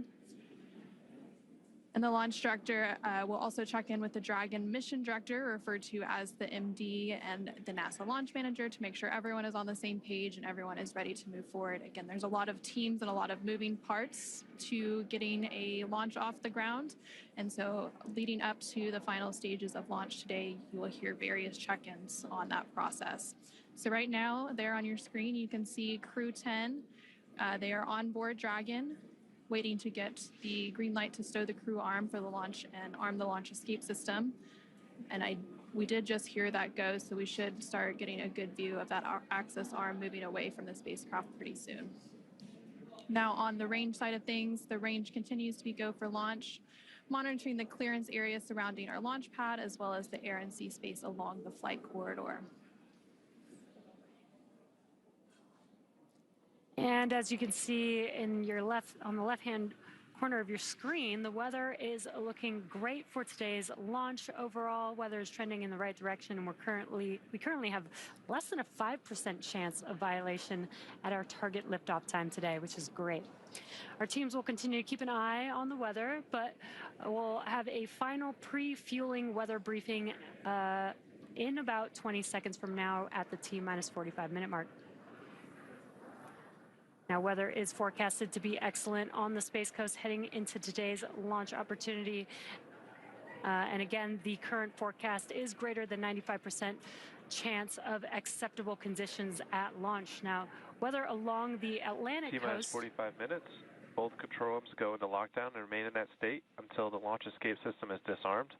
All operators are to remain at their console and maintain a sterile cockpit until MD confirms successful disarming of the launch escape system following orbit insertion or propellant offload in the event of a scrub. For non-urgent no-go conditions, brief the CE or LD and they'll approve boarding the countdown. For urgent issues affecting the safety of the operation, operators shall call hold, hold, hold on the countdown net. Launch control will abort the launch auto sequence immediately and proceed in the launch abort auto sequence. At T-minus 10 seconds, launch control will be hands-off, relying on automated abort criteria for the remainder of the count. Operators advise the launch director whether structural breakup or fire is imminent or occurring per Dragon manual escape flight rules. Launch control, you may proceed with arming the crew for movement. Crew X arm retraction starting. And that was the launch director performing a briefing with the crew. Sounds like everything is go for launch, and we're going to start seeing that crew access arm moving away from the vehicle here shortly. We should also see propellant load getting underway in just a few minutes as well. Again, our teams are staffed around the clock in Mission Control here in Hawthorne, Mission Control in Houston, as well as the Launch Control Center to monitor Dragon throughout its entire mission from liftoff all the way to Crew-10's arrival at the space station and then on its return home to Earth. And there you're seeing some great shots of the crew access arm pulling away from Dragon. Clear skies as far as the eye can see. Perfect weather for today's launch. Getting exciting over here.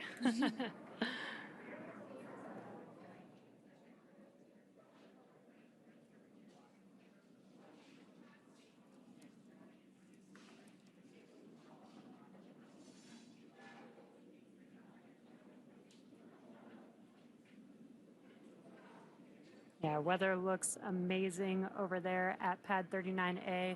You can see that crew access arm still moving. It'll move all the way to that 90 degrees away from the vehicle. Crew access arm retraction complete. And there we just heard confirmation that the crew access arm has been fully retracted. That process is now complete. Again, the next step in our process leading up to today's launch at 7:03 p.m. Eastern, 4:03 p.m. Pacific will be the propellant loading, and that should be getting underway here shortly. In the meantime, let's go ahead and check back in with Daryl at NASA's Kennedy Space Center in Florida. All right, thank you very much, ladies. Back here with NASA astronaut Jessica Meir as we orbit the launch pad, Launch Complex 39A here at the Kennedy Space Center, going in circles on Pi Day. Seems fitting, Jessica. Absolutely, it does. This is the day for it. We've got a few milestones coming up here in the next few minutes. We're going to close our visors at T-minus 39 minutes and then start the process of getting that launch escape system armed. As we just saw, the crew access arm has moved away, so if there were to be an emergency, going through the crew access arm is one option up until the point in which the launch escape system is armed, and then it's off the top of the rocket. Yeah, that's right. That launch escape arm could actually swing back in just about 30 seconds, and during that time, the crew would actually be unbuckling their seatbelts and getting ready to egress, so that timing would work out. Visors closed, arming the launch escape system. Copy, Dragon. You are go for 6.6 arm launch escape.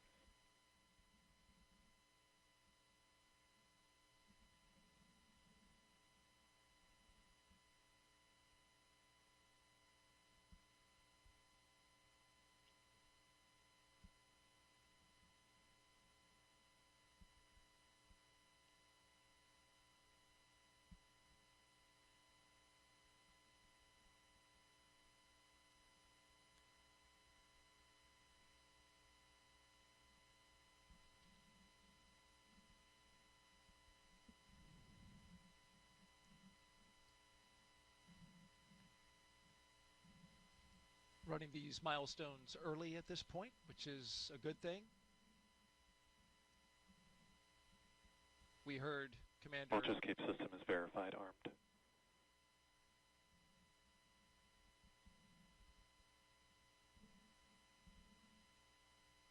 There we have the verification that the launch escape system is armed. A high energy system that could be very much needed in case something were to happen to the rocket. Yeah, that's something that the astronauts on board can actually hear. They can hear it being armed. They get this sort of loud thump that they hear. And of course, that launch escape system, it consists of 8 Super Draco thrusters. It's only used for an abort in this case. And it's armed 2 minutes before the loading of the fuel. And I'm wondering about your thoughts in this moment as you hear Commander Ann McLean get these systems ready. Your friend, your fellow classmate, getting ready to go. Yeah, I think things are getting very real right now. It's really interesting on launch day. You know, I know from my own experience, sometimes you actually have to remind yourself that it's actually launch day because you have been through this whole series of readiness and all of these checks and all the comm checks and all the physical actions so many times in various simulations. I remember on my launch, I really did have to remind myself, I'm looking at my monitor, I'm going through all of these different cues and the procedures, but then I would hear something, maybe the groan of the fuel in the lines or a slight movement of the rocket, and that was what made me realize, oh, wait a minute. At the end of this one, I'm not going to be going home and going to dinner. I will be in space. So perhaps that realization is kind of setting in for these 3 astronauts and cosmonaut. I'm sure it's a little bit different for Ann and Tak, who have gone through a launch before. Totally new for Nicole and Kirill. So a really nice blend of experience in that Dragon capsule today. And a beautiful scene outside as we head towards sunset. We'll be lifting off just before then at 7:03 p.m. Eastern Daylight Time. Sunset right around 7:30. It should make for a beautiful launch for those who are gathered in the area to watch. The sky will become lit up as the sun dances with the exhaust from the Falcon 9 rocket. These launch escape systems that we're talking about are, of course, a vital component of any vehicle that contains astronauts on board. And it's something that we hope, of course, to never have to use. but the few times historically when we have had to use them also provide such a testament, such a great test of that system. I remember very well Nick Hague and Alexei Ovchinin's abort on the Soyuz that happened in 2018. I was in training at the time in Star City, and that abort happened when they were at about 30 miles up, and they ended up going up to about 50 miles and then landing safely due to the very reliable, highly functioning abort system. Search and rescue teams were there to pull them out in about 10 minutes, and a really stressful day, of course, for everybody. And tanks venting for propellant load.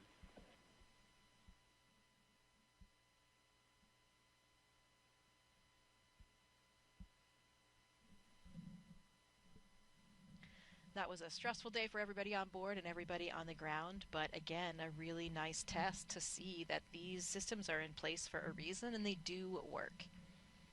Nick Hague went to space that day and came right back. And fortunately, everything went well, and he was able to return to the ISS, and he's up there now. Yeah, he's up there right now waiting for this mission to join him. I know that he's very much looking forward to giving Anne and her crew a big high five, especially for those 8-ball classmates, but really for everybody on board. We joke in our class that, Nick launched 2.5 times so far for his 2 missions to space, but he's got a little bit of extra experience. We have learned so much during your time here, Jessica, spending it with us, giving us your insight and talking about your experiences in space flight. We appreciate it deeply. Also, the audience appreciates it as they continue to ask questions on NASA's social media channels, #AskNASA, Twitch, Facebook, YouTube, and X. Dolores Kiefer asks now, can the ground crew talk to the astronauts during fueling? Yeah, they can. We just heard a call go, and those comm loops are open. Of course, we can talk to the crew if in case of any type of emergency or any type of information that they need. We have those comm loops open.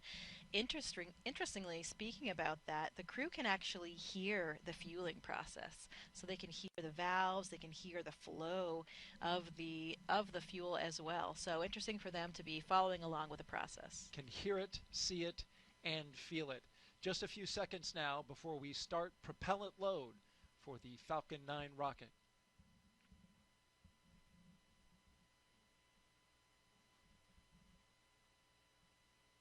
The launch auto sequence has started. And here we go. Tanks are being filled. Prop load is underway. A very dynamic time for the astronauts and the ground crews.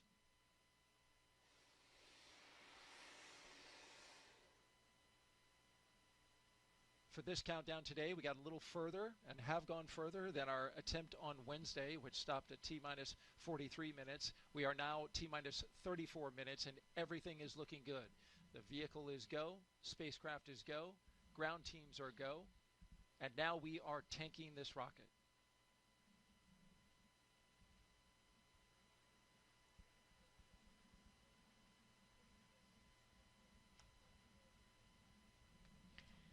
So this crew is hearing those sounds. As we mentioned, they can hear the fuel flowing through the valves and flowing through the pipelines. And this is a rocket-grade kerosene called RP1 and also liquid oxygen. That is the fuel for this powerful Falcon 9 rocket today. 1.8 million pounds of thrust once the rocket takes off. Thanks to our Kennedy Space Center flight operations team for these beautiful helicopter shots. Doing a great job. Let's go back now to Hawthorne, California, and join our commentators there.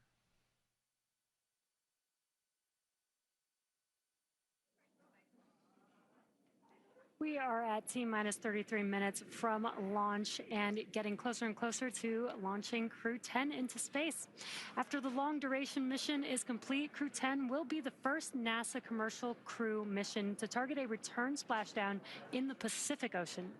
NASA and SpaceX have been working together toward certification and readiness for Dragon recoveries on the West Coast. Since 2019, Dragon recoveries have primarily occurred off the coast of Florida. SpaceX is moving Dragon recovery operations missions to off the coast of California to allow Dragon to complete its deorbit before safely jettisoning the trunk over the Pacific Ocean, comparable to the first 21 Dragon missions.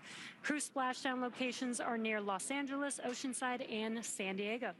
The recovery vessel Shannon will be stationed in Long Beach, California to support the new operations. And to establish this capability that improves public safety, NASA and SpaceX worked for months establishing new sites, obtaining regulatory approvals, performing engine assignments and software changes, as well as tabletop exercises and flight rule updates. It'll be really exciting to see Crew-10 come home after they're done with their long-duration mission. But Crew-9, who Crew-10 will be handing over once they get docked to the space station, will, of course, still splash down off the coast of Florida in a few days. But back to today's mission, let's go ahead and learn more from the astronauts flying today. You know, I often get asked why we explore. Some people explore because it's exciting to ride on a rocket. They like the boom, they like the flying, they like the electronics, they like to go fast. Some people want to explore to answer questions about the context in which the Earth exists. How old are we? How many galaxies are there? How big are we? Are we like a speck of dust on somebody's sleeve, or are we the biggest thing going out there in the universe?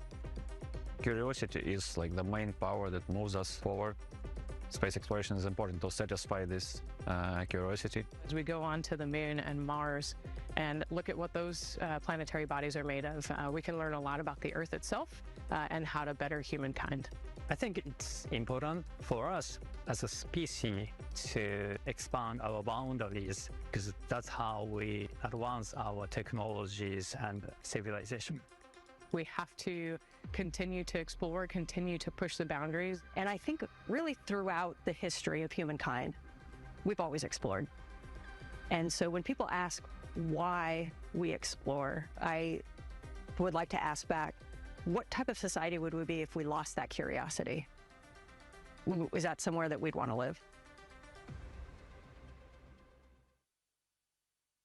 Space Center in Florida, I'm Daryl Nail, joined by NASA astronaut Jessica Meir. So good to have you here. Here's more about the crew that's going into space today. I'm Daryl Nail with NASA. Welcome back to the Kennedy Space Center in Florida, here with NASA astronaut Jessica Meir. Here's more about the crew that's going into space today. NASA astronaut Anne McClain, she is your Crew-10 commander, making her second trip to low Earth orbit. The Spokane, Washington native and U.S. Army colonel was selected by NASA as an astronaut in 2013 and has spent a total of 204 days in space and completed 2 spacewalks totaling 13 hours and 8 minutes. She's very competent and, as you've described, a very excellent leader. Absolutely, a natural leader, and it is so thrilling to be here watching her do what she was born to do and leading this crew to space today. Sitting next to her is the pilot for Crew-10, NASA astronaut Nicole Ayers. She was selected as a NASA astronaut in 2021. The Colorado native graduated from the Air Force Academy in Colorado Springs and is a major in the U.S. Air Force. This is her first space flight, and she's pretty excited about it. Absolutely. Takuya Onishi. He is the JAXA astronaut, serving as a mission specialist. Today's flight will mark Onishi's second trip to the space station. He was selected as an astronaut by Japan Aerospace Exploration Agency in 2009 and has logged 113 days in space, and he will eventually be the station commander.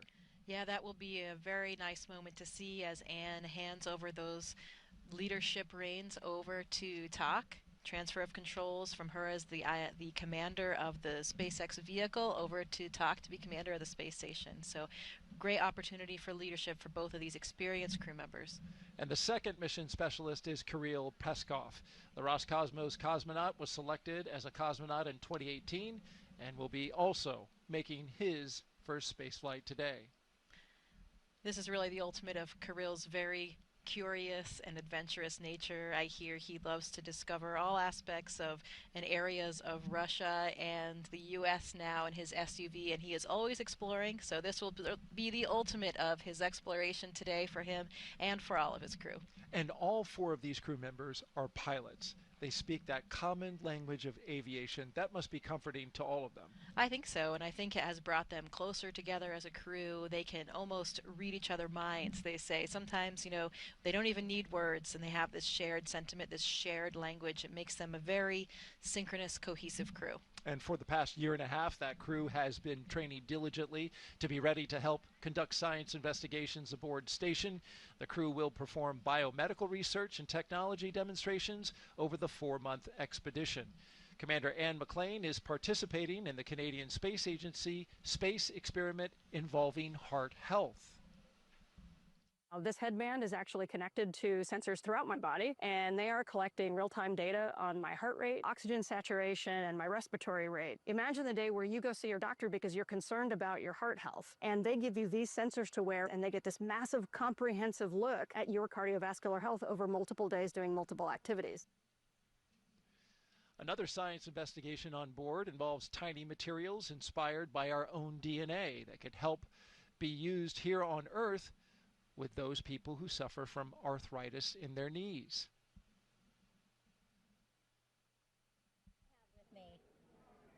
Let's go back now to Megan Cruz, who is standing by with NASA Acting Administrator Janet Petro.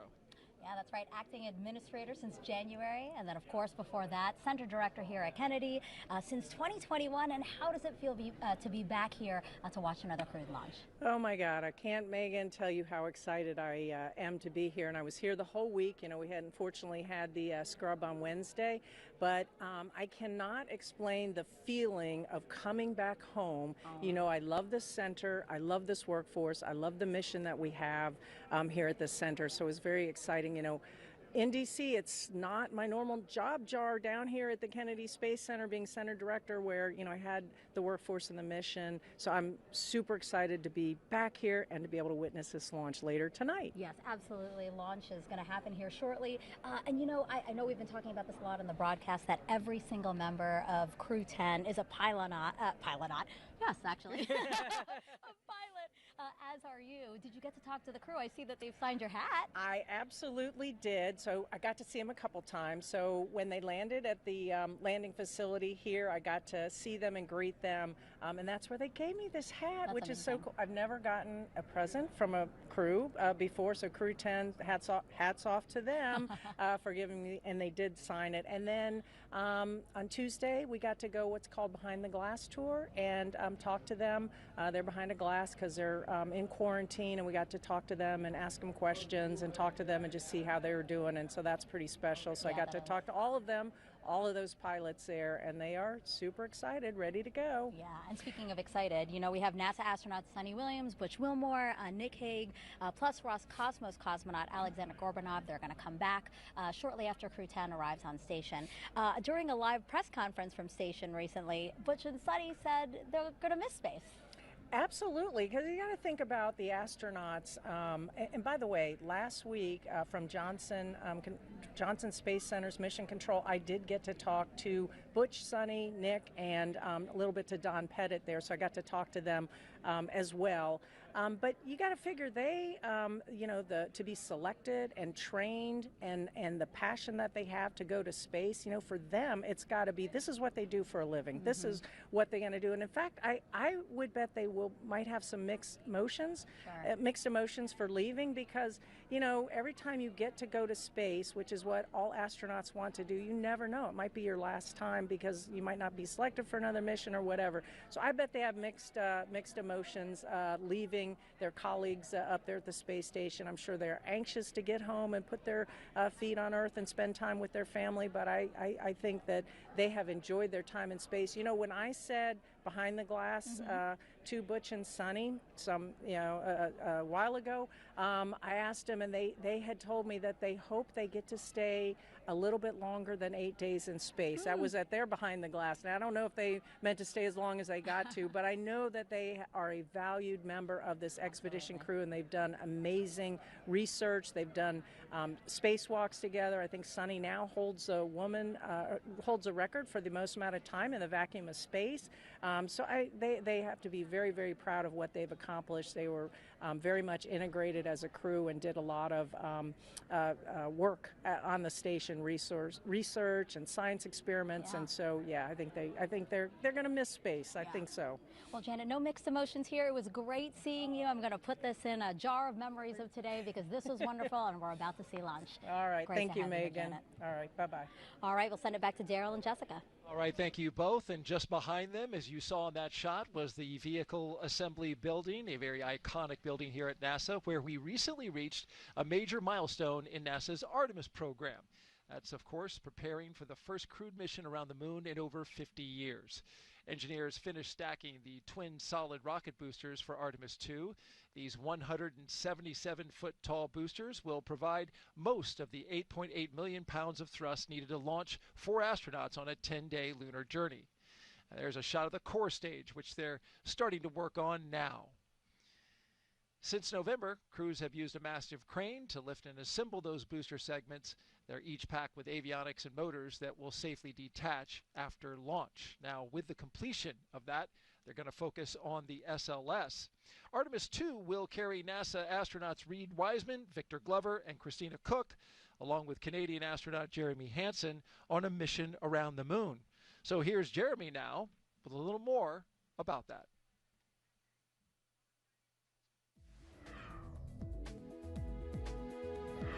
Hey everyone, I'm Canadian Space Agency astronaut Colonel Jeremy Hansen, mission specialist for the Artemis 2 mission.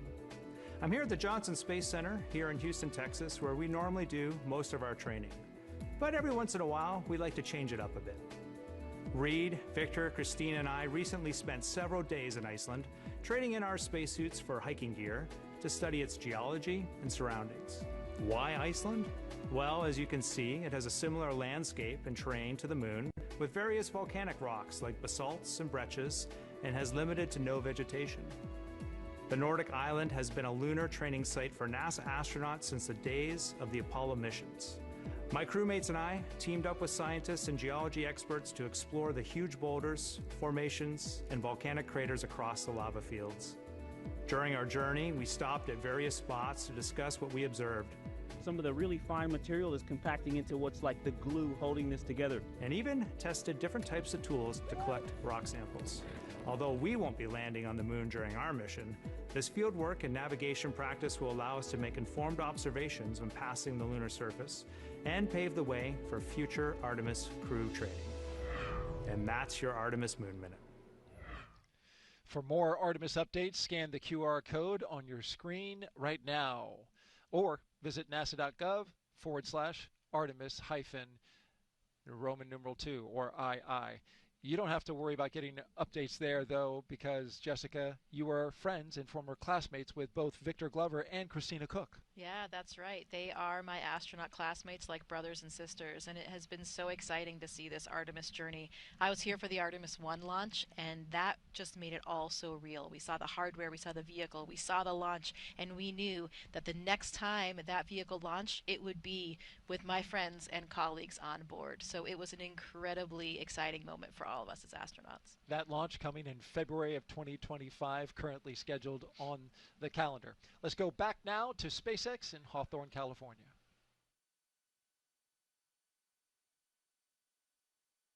Thanks, Daryl. As we continue to count down, let's take a closer look at the vehicles that will be taking Crew-10 to the International Space Station today. Falcon 9 is a two-stage rocket developed and manufactured by SpaceX, known for its safe, reliable, and cost-effective access to space. It's also the first orbital-class rocket capable of reflight. And sitting at the top of Falcon 9, Dragon and its trunk stand over 26 feet tall. There are 2 windows on the spacecraft, plus one underneath the nose cone. The nose cone opens shortly after launch to expose the forward bulkhead thrusters and docking mechanism that will connect with the space station. Dragon's trunk holds solar cells, which power Dragon while it's in free flight, and the trunk can also carry unpressurized cargo. The Dragon has played a significant role in advancing our future in space by safely transporting crew to and from the space station. There are currently 4 Dragon spacecraft supporting human spaceflight missions that have docked to the station. There you can see them on your screen. That is Endeavour, Resilience, Endurance, and Freedom. Now, designed to be the safest spacecraft ever flown, Dragon is capable of carrying up to 7 passengers to and from Earth orbit and beyond. And Dragon has 16 Draco thrusters that can be used in space to help navigate the spacecraft to its destination, each providing 90 pounds of force. That doesn't include the 8 Super Draco thrusters used for an abort, which are no longer active once the crew is in orbit. Dragon has flown 49 times with 15 human spaceflight missions since 2020, when Dragon became the first private spacecraft to take humans to the International Space Station. In that time, Dragon has flown over 1,000 experiments to space and 56 crew members representing 14 different countries. Dragon has proven to be a versatile spacecraft. It can autonomously dock to the space station when outfitted with the International Space Station docking adapter, as it is for today's flight. When it's not going to the space station and in free flyer mode, the docking adapter can be swapped out for a cupola. Another option that we have is the Skywalker hardware, which supports extravehicular activities as the crew used during the Polaris Dawn mission. Now, continuing down the vehicle, we do have the second stage. The second stage is powered by a single Merlin vacuum engine, or MVAC engine, which is optimized to perform in the vacuum of space. After stage separation, the MVAC will ignite and carry Dragon to its target orbit. Now, the Falcon 9's first and second stages are connected by the black inner stage, which houses the MVAC engine and the system that decouples the two stages during stage separation. And below that is the first stage. Stage 2 LOX load has started. Good call out. Stage 2 LOX loading has begun. Below that is the first stage, which is powered by 9 Merlin engines. These 9 Merlin engines provide the initial thrust to lift. Dragon SpaceX reporting that we continue to track no issues with Dragon or Falcon proceeding to launch. SpaceX Dragon, copy. Great news, just calling out that we're tracking no issues. These 9 Merlin engines provide the initial thrust to lift Falcon 9 off of the ground through the lower, thicker parts of the Earth's atmosphere. Now, each of these Merlin 1D engines delivers about 190,000 pounds of thrust at sea level, which gives Falcon 9 a combined 1.7 million pounds of thrust. And after stage separation, stage 1 will return to Earth for recovery and reuse on a future mission using a combination of the Merlin sea level engines and the 4 titanium grid fins located near the top of the booster, which will guide it during its re-entry and landing. The Falcon 9 first stage is also equipped with 4 landing legs that deploy and allow for vertical landing on a drone ship or landing pad. Now, today we will be attempting to return the booster to land at landing zone 1. The second stage will power Dragon into its initial low Earth orbit before separating, leaving Dragon to continue its journey to the space station using its own thrusters. About 40 seconds after separation, Dragon's nose cone deploy sequence will begin, exposing the guidance navigation controls that help Dragon autonomously fly to the space station. With T0 coming up in just under 15 minutes, our teams are doing a series of system checks to ensure Dragon and Falcon 9 are ready to go. And we are still looking good for an on-time launch today. Both Dragon and Falcon 9 continue to be healthy. As we continue to listen and watch the countdown, our teams are preparing the vehicle for flight. Propellant loading of both RP1 and liquid oxygen began at T-minus 35 minutes. And we also heard the call a few minutes ago that the launch escape system is armed. The launch escape system is designed to propel Dragon away from Falcon 9 in the event of an emergency during launch. Now, the range, which is monitoring the keep-out zones among other key flight requirements, also continues to report no issues, and they are go to support today's launch. And weather also continues to look good. You can see it there on your screen, clear skies. And we are still tracking a roughly less than 5% chance of violation at our target liftoff time of 7:03 p.m. Eastern, 4:03 p.m. Pacific. And as you heard earlier, we're continuing to be optimistic that we're going to maintain these good conditions into launch. And as a reminder, today we have an instantaneous launch window driven by our planned rendezvous point, the point at which Dragon and station will meet in orbit. The station is orbiting the Earth at more than 17,000 miles per hour, and Dragon needs to catch up. That means we have to deliver Dragon to the correct orbit by timing its trajectory relative to the orbiting laboratory so that they are in the same place in orbit at the same time. So precise liftoff time is crucial for hitting that rendezvous point. And at this point, if we hear a hold for any reason, we would have to stand down and target our backup launch opportunity, which is Saturday, March 15th at 6:41 p.m. Eastern, 3:41 p.m. Pacific. But again, everything and all the systems continue to be go. And for now, we're going to go ahead and turn it over to Gary at the Johnson Space Center for a quick status update from Houston. Hey, thank you, Anna. Back here in the International Space Station Flight Control Room at NASA's Johnson Space Center in Houston, teams continue to work around the clock to monitor activities aboard the orbital outpost. Leading the teams inside the room is Flight Director T.J. Creamer. The team in Mission Control Houston, the team in Hawthorne, and the astronauts aboard the space station will track the autonomous docking of Dragon Endurance when they enter joint operations. This will happen when the spacecraft enters the approach ellipsoid, the invisible boundary stretching 4 by 2 by 2 kilometers that helps us monitor all arriving and departing spacecraft, is essentially the neighborhood of the space station. Once docked, crew members in both Dragon and aboard the station will perform a series of leak checks, then work to open the spacecraft's hatch for Crew-10 to float into the station and begin their stay. We anticipate that the hatch will be opened about an hour and a half after the docking. When they enter the orbital outpost, Crew-10 will be greeted by the rest of their Expedition 72 crew and will come together for opening remarks. That's all from us here in Mission Control as the anticipation continues to build for launch in under 20 minutes. How's it looking on the Space Coast, Daryl? We're looking great, Gary. Looking fantastic. We've got fantastic weather, 95% go. You see the beautiful shot outside of the pad there, the rocket and the spacecraft. When it launches today, the crew aboard the ISS, the destination for today's launch, will be about 260 miles over top of the west coast of Australia, so too far to see the launch. It's nice to see a rocket go off when you're on the ISS, but unfortunately it won't be the case this time. Oh, yeah, it is a wonderful thing to see when your crewmates are heading towards you. I remember a photograph that Christina Cook took of my Soyuz approaching the station, and one of these incredible opportunities that you could see the outline of the trajectory of the Soyuz as it approached, and it's such a beautiful image. It's a shame they won't be able to see it, but they will be so excited to have their crewmates come on board. And we're about to hear from the crew here before launch. We'll hear from them after launch. It'll be special. They have some important things to say. Oh, absolutely. I am very excited to hear these final thoughts coming from the entire crew right before launch. Okay. All right. With that, we'll send it back to SpaceX in Hawthorne, California.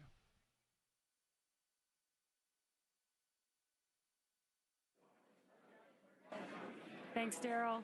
Our next major milestone on the countdown event will be around the T-minus 10-minute mark, which is just in about 5 seconds, when Falcon 9 launch commit criteria get checked by computers. Dragon, SpaceX, confirm crew displays are configured for launch.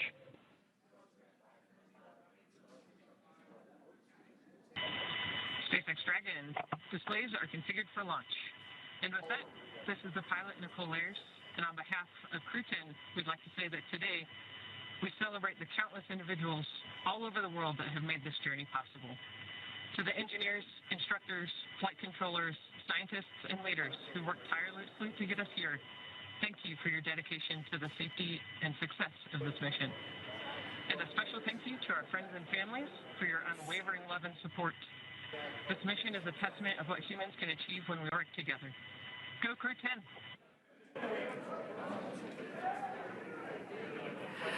Such great words from the crew. Again, and some cheering going on. You can see that on your screen. SpaceX copies. And from the entire SpaceX team here, it's been a pleasure working together to prepare for this mission. And from all of us, good luck, Godspeed, go Crew-10, and enjoy the ride.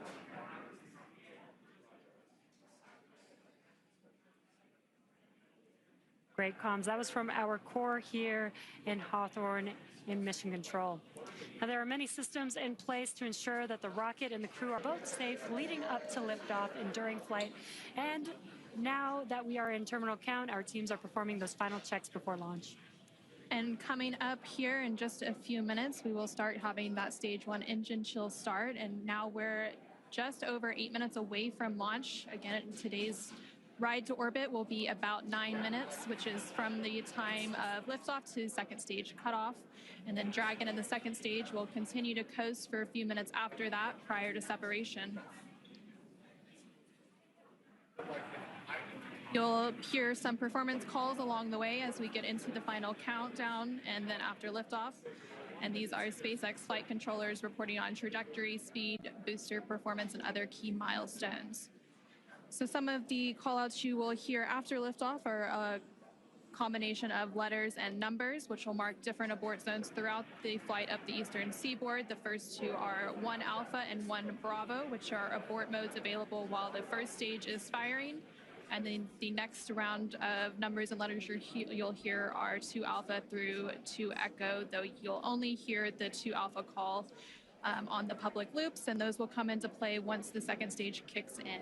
And then diverting a little bit from the other naming system, you will hear the call out Shannon, which refers to Shannon, Ireland. And this call means the crew could target off the coast of Ireland if they needed to abort late in the second stage burn.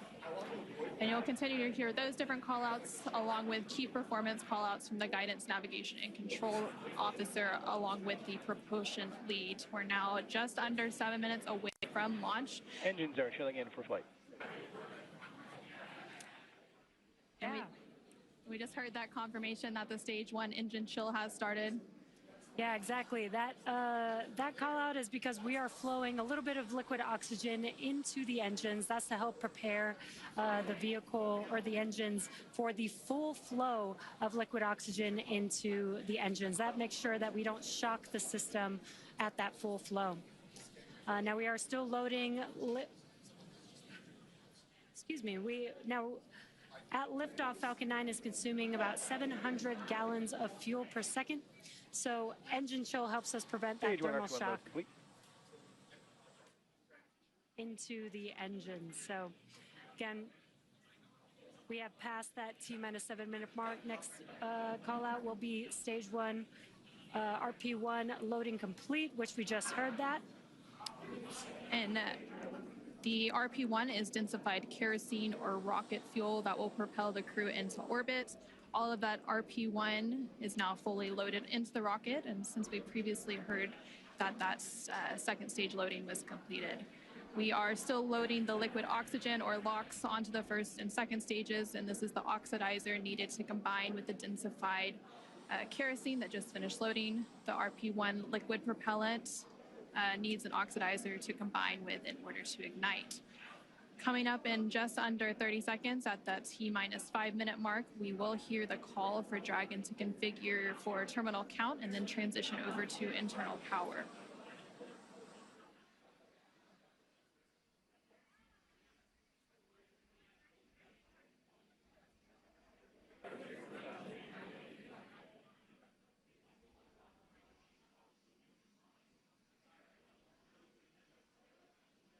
Tanks are pressing for Starbuck retract. Dragon is in configure for terminal count. And there we just heard that call out for terminal count. So now Dragon onboard computers will take control of the spacecraft. And we also heard that the propellant tanks on Falcon 9 are getting ready to pressurize, adding some additional structural support to the rocket as we get ready for that strong back to retract. And that strong back provides access to Falcon 9's fueling lines. Has started. That strong back lower has now started, and again, that strong back provides access to Falcon 9's fueling lines and umbilicals for both propellant load and the different gases being loaded on board. And what you should see on your screen is there's those clamp arms that are around the second stage just below Dragon. They're going to open up, and once they're fully open, then that strong back or the TE can begin to recline away from the vehicle. Now, initially, we are going to recline that TE just about 2 degrees away from the vehicle, and then we will fully move the TE about 45 degrees away up at T0. And they're maybe a little hard to see on your screen, but the clamp arms are opening up there. There's a better view. Looks like the clamp arms are now fully open, so that TE will begin to move away from the vehicle. Very slow and slight, but just enough to get two degrees away from the vehicle. And then coming up in less than 30 seconds at the T-3 minute mark, the first stage liquid oxygen or LOX load will complete. And we'll continue to check through a couple more fueling milestones, including one around the T-2 minute mark before flight, where we'll hear liquid oxygen loading is complete on the second stage. And now you see all of those white clouds on your screen. Those are clouds of vapor, and they're completely normal, and we'll see them continue to build up as we get closer to launch. This is because liquid oxygen is super chilled, so a little of it will boil off in the warmer Florida air.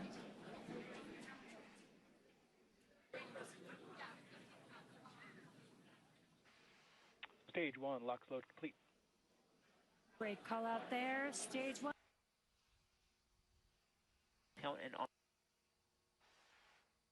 Putting liquid oxygen onto stage 2, and that'll wrap up here at the T-2 minute mark, just about 20 seconds from now.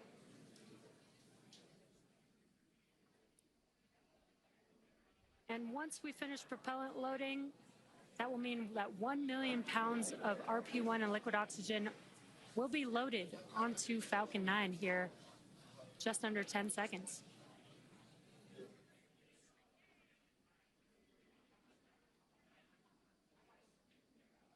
Stage 2, LOX load complete.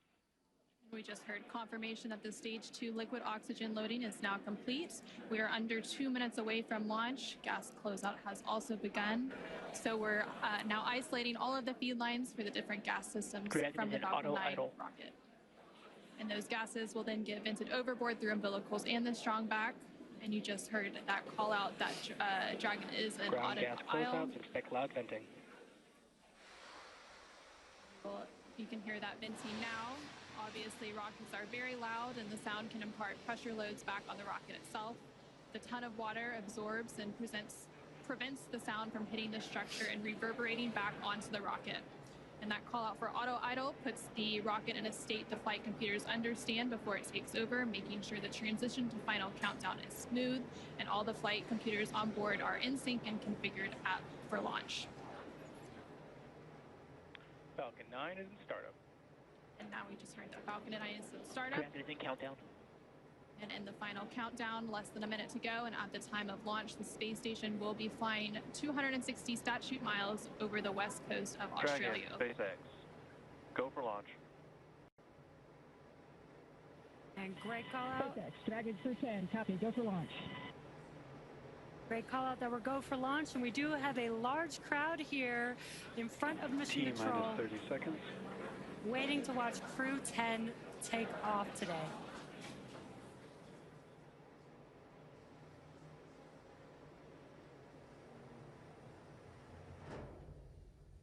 T-15.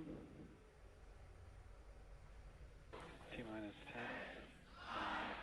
8, 7, 6, 5, 4, 3, 2, 1. Ignition and liftoff. Go SpaceX, go NASA Crew-10.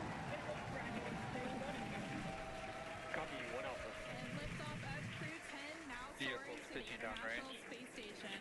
1.7 million pounds of thrust now propelling Falcon 9 and Crew-10. And we're continuing to get good call-outs on the first stage performance so far.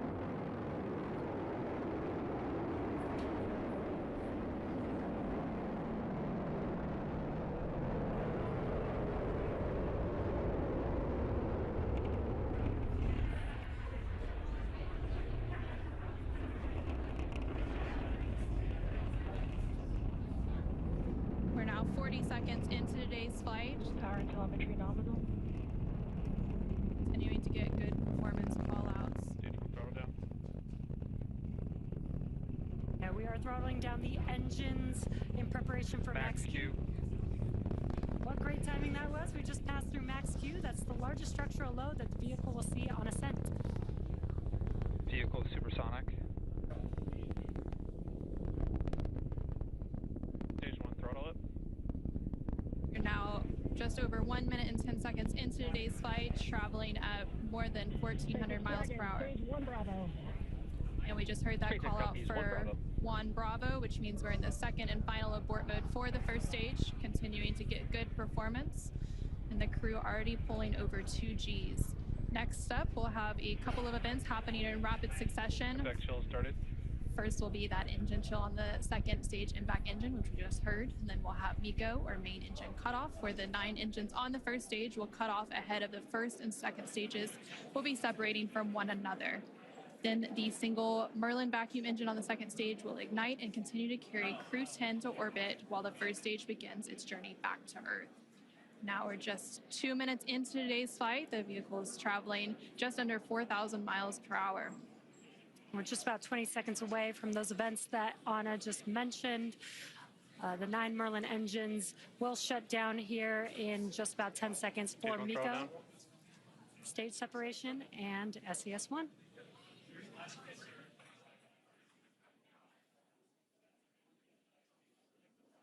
Main engine cutoff. SpaceX Dragon, 2 Alpha. Stage separation confirmed. Copy, 2 Alpha. Great call-outs and incredible views there on your left-hand screen. On your left-hand screen, you can see a view from stage 1. And an extremely excited crowd here in Hawthorne.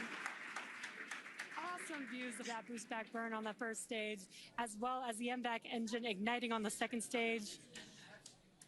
Great views there. Now the booster is in its boost back burn. This is the first of 3 burns as it makes its way back down to Earth. This will last about 45 seconds. And the Crew-10 crew is still on board Dragon, attached to Falcon 9 second stage, which you can see there on your right-hand screen. And we're now at 3 minutes and 20 seconds into today's flight. The vehicle is traveling about 6,500 miles per hour. They are on their way to the space station. And we did have that confirmation coming up of the boost back shutdown, and then coming up at the T+6 minute mark.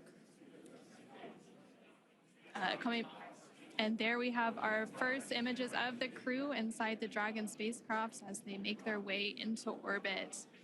And the crew Dragon, SpaceX, nominal trajectory. continuing to get good call-outs. SpaceX Dragon, copy nominal. The stage 2 continues to be on power with in its firing until we get to that second stage engine cutoff around the 9-minute mark of flight. It's about 5 minutes of flight to go before Dragon will be flying free.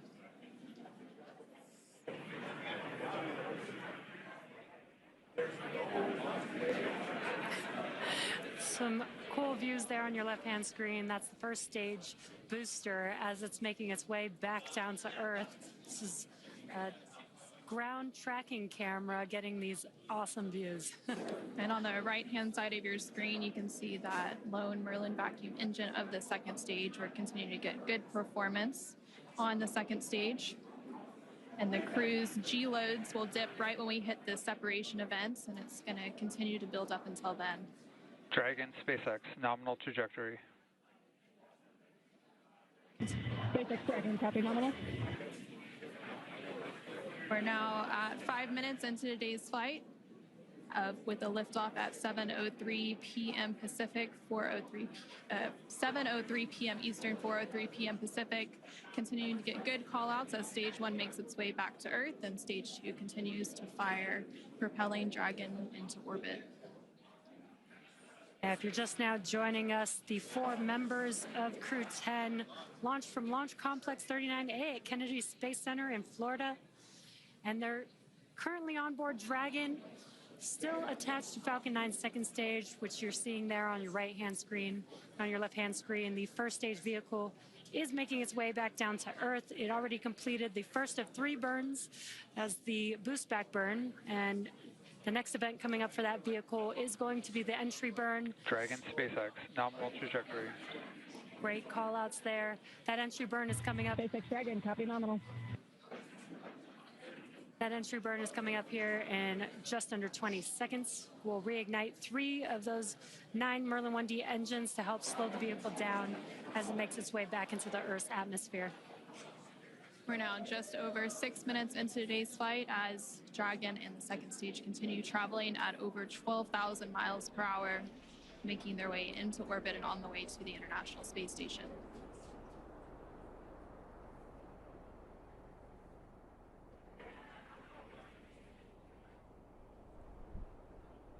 There we just saw on the screen, it was very quick, but we had the entry burn, which we got some cool views of that from the ground, which is awesome. Now the next event coming up will be the landing burn for the first stage. That's coming up here in about 30 seconds. Dragon SpaceX, nominal trajectory. Again, great call outs for SpaceX Dragon, copy nominal. Confirmation there from the crew as they continue to make their way into orbit. Now 7 minutes into today's flight, the first stage making its way back down to Earth and the second stage continuing to fire. This is an awesome view. Let's see if we can see the center engine relight for that landing burn here in a few seconds.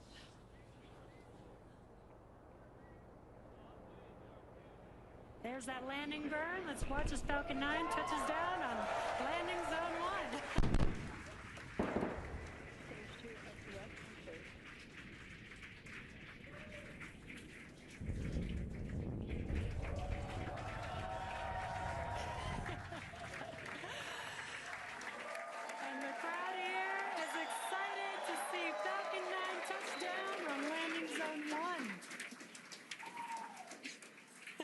And now that the first stage has made its way back to Earth, we're about a minute away from the second engine cutoff, which we're expecting around the 9-minute mark of today's flight.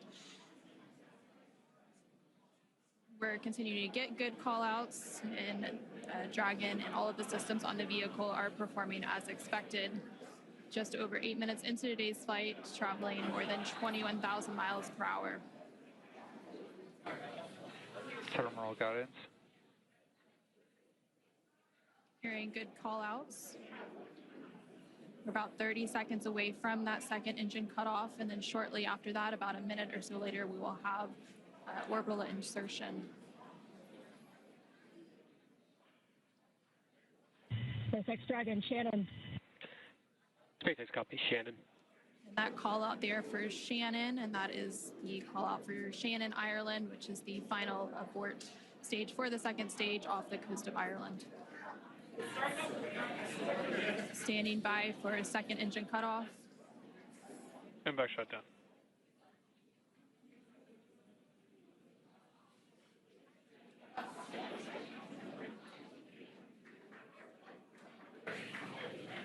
Dragon SpaceX, nominal orbit insertion. And there we heard confirmation Launch of escape system disarmed. good confirmation of orbital insertion. Crew-10 is now well on their way to the International Space Station following a 9.5-minute flight uphill. Now, the second stage is preparing for Dragon separation here, which should happen shortly. In about 10-15 seconds is what we're expecting. Now we're preparing for stabilizing the second stage so that we can have a smooth separation. And there you can see on the left-hand side of your screen, the crowd is going wild. There on your screen you can see that Dragon separation, that second stage making its way, and Dragon is now flying free. 10 minutes into today's flight, that was about a minute after we had that second engine cutoff and orbital insertion. And it looks like a good separation, good rates. Dragon now flying free. There on the right-hand side of your screen, you can see some first images of Crew-10 inside the Dragon Endurance spacecraft as they're now successfully in orbit.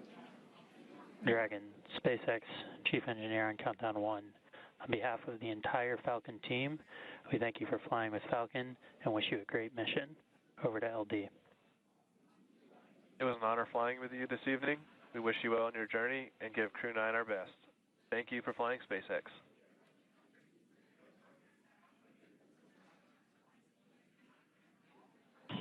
SpaceX Dragon, this is Crew-10 Commander Ann McClain. Thank you to all of the teams from across the world who contributed to the launch today. Spaceflight is tough, but humans are tougher. Days like today are made possible only when people choose to do the harder right over the easier wrong. Build relationships, choose cooperation, and believe in the inherent goodness of all people across the world. To my family and friends, without you, I would not be here. Explore boldly, live gracefully, go Crew-10. And over to pilot Nicole Ayers.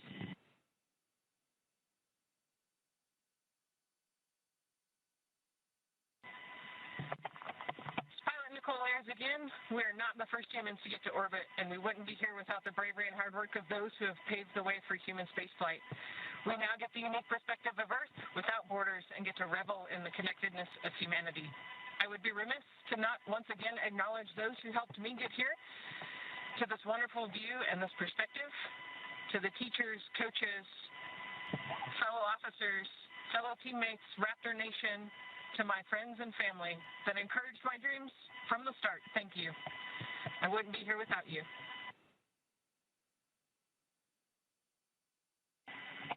This is Mission Specialist Takuya Onishi. I want to say a huge thank you to NASA and SpaceX, especially the Falcon 9 team for the successful launch, and we are looking forward to a smooth ride to the International Space Station.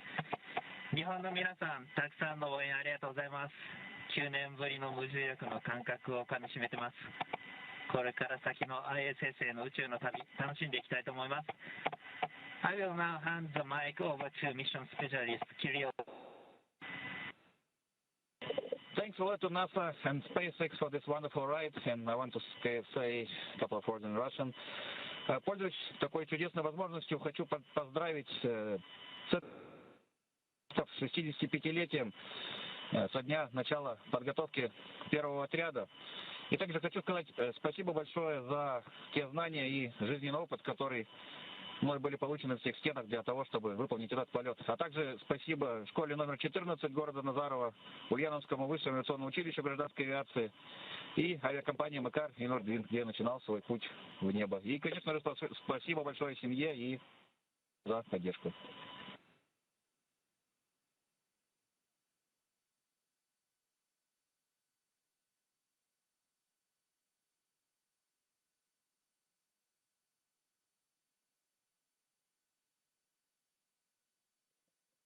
Thank you, Crew-10.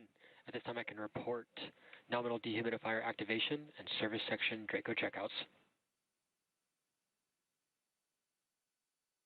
SpaceX Dragon, copies.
And such great words from Crew-10 as well as the core here in Hawthorne and Mission Control.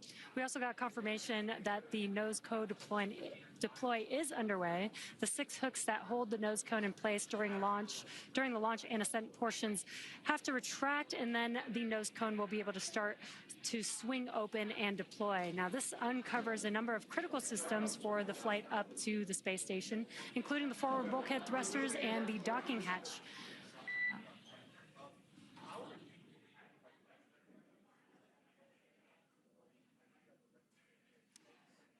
Just pausing in case there were going to be any comms. And we did have good confirmation, good checkouts of the 12 Draco thrusters around the service section. Now, 4 to go after we get the nose cone open and then the ECLIS, the environmental control and life support system activated inside of Dragon. Now, soon the crew will be able to get their visors open and get out of their suits and settle in for the ride to the space station. And now we're just waiting for confirmation that the nose cone has fully deployed with all of the hooks open. But just to recap a little bit, we did have a successful liftoff of Crew-10 about 18 minutes ago at 7:03 p.m. Eastern, 4:03 p.m. Pacific. And following an approximately 9-minute ride after liftoff, we had that orbital insertion, and Dragon and Crew-10 were flying free and well on their way to the International Space Station. They now have an approximately a 28-hour journey before they do reach their destination of the space station, and that docking is targeted for tomorrow, March 15th at 8:30 p.m. Pacific, 11:30 p.m. Eastern to the forward-facing port of the station's Harmony module. Between now and then, Dragon will perform a series of burns as it catches up to the space station, and that first burn will be a phase burn about 30 minutes from now at 4:52 p.m. Pacific, 7:52 p.m. Eastern. And the nose cone is about 75% open at this point. Human spaceflight has come so far in the last 5 years with Dragon. In addition to flying people, SpaceX's Dragon spacecraft also enables researchers the opportunity to fly critical science to orbit. And so far, SpaceX and Dragon have carried over 1,000 research experiments to and from low Earth orbit, both to the International Space Station and on our free flyer missions. From DNA sequencing to 3D printing studies enabled by Dragon and the space station tests Dragon and the space station test a variety of technologies, systems, and materials that will be needed for future long-duration exploration missions. Now, every mission yields critical science and research and learnings that help make life both on Earth and in space better. And flights like today's help us continue to lay this foundation for our future among the stars and continue our mission to make life multiplanetary. Once Crew-10 does arrive to the International Space Station, they will, of course, partake in some additional science and research. They will have over 200 experiments that they will contribute to during their time aboard the International Space Station. Again, we're just standing by for confirmation that that nose cone has fully deployed. And we may also get some additional look inside the cabin of the crew. As we patiently wait for those views, we are trying to see if we can get some views. We were seeing some views from the second stage. This looks like it might be a view from the forward. Dragon SpaceX, nominal nose cone opening and forward bulkhead Draco checkouts. SpaceX Dragon copies and confirm nominal E-course activation and go for visors. There we heard confirmation that the nose cone has fully deployed and that the crew is now able to lift their visors. And there, again, we're seeing some views inside the Dragon Endurance spacecraft with Crew-10 on their way to the International Space Station. Affirm, you are go to open visors. Copy. Great calls there. They're go to open visors, which means that shortly they'll also be able to get out of their suits and get comfortable for the entire ride on Dragon to the International Space Station. And from left to right on your screen, there's Roscosmos cosmonaut Kirill Peskov, NASA astronaut Nicole Ayers, NASA astronaut Ian McLean, and then far on the right-hand side of your screen is JAXA astronaut Takuya Onishi. And there you could see that they are in microgravity as their tablets are floating around there. They do have them attached to a little string that helps allow them so that, you know, as they're strapped into their seats, they don't lose their tablets. We're now just over 20 minutes into today's flight following that successful liftoff at 7:03 p.m. Eastern, 4:03 p.m. Pacific. There you're getting an over-the-shoulder view between the commander and pilot, so Ian McLean and Nicole Ayers.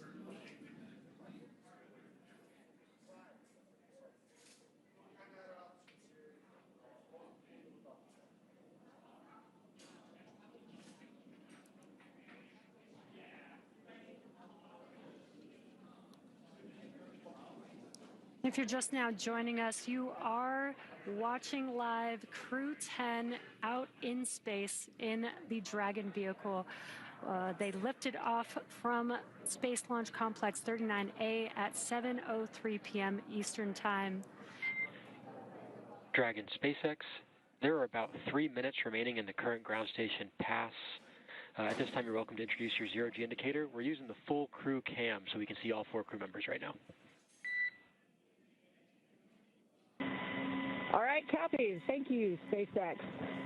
We'd like to introduce the Crew-10 G indicator. Takuya is holding him up. This is a hand crochet origami crane. The Japanese origami, hand crocheted in the United States, and his name is Drug, which is the Russian name for friend. Origami is the Japanese art of folding paper. This is a nod to the unique and deep cultural traditions from which each of us come. While we're from different parts of the world, we are brought together in this bold endeavor, and we represent all of humanity. The folded paper design was also chosen to represent paper airplanes that we made when we were kids, before we were astronauts, when all we had was a dream. And we looked up at the sky and we wondered, what if? It's a symbol that every big accomplishment starts with a quiet dream, and that dreams do come true when you believe in yourself and you listen only to those who believe in you. Crew-10 believes in all of the dreamers. The flag and the number markings on the crane, there's a number 10 on each of its wings and a flag from each one of our countries on the tail. This is a nod to each of our shared experiences as professional pilots. These patches are arranged to look like an airplane. This is a source of deep pride for our crew, because what pilot doesn't like to talk about the fact that they're a pilot? But this also symbolizes our shared culture as astronauts. In the years of training together, we found we have far more in common than we do different. Our zero-G indicator was handmade by a small business owner in the United States. This represents all the hands which created our entire space program, and this rocket and this capsule that we're flying today. It also represents all of the artists and musicians who inspire people to imagine beyond what they can see. Spaceflight is perhaps the most complex endeavor of our time, but it was built one step at a time, by one person at a time. Finally, the origami crane is the international symbol for peace, hope, and healing. Crew-10 hopes to serve as a beacon of hope, a reminder of what humans can accomplish when we see the goodness in one another and we choose to work together toward a common goal. Today, we are united not through common enemy, but through shared optimism and a basic belief in the goodness of humanity. It is far easier to be enemies than it is to be friends. It's easier to break partnerships and relationships than it is to build them. Spaceflight is hard, and success depends on leaders of character who choose the harder right over the easier wrong, and who build programs, partnerships, and relationships. We explore for the benefit of all. If you want to go fast, go alone. But if you want to go far, then go together. Crew-10 chooses to go together in peace, because you cannot be great without the greatness of others. Go NASA, go Roscosmos, go JAXA, and go Crew-10.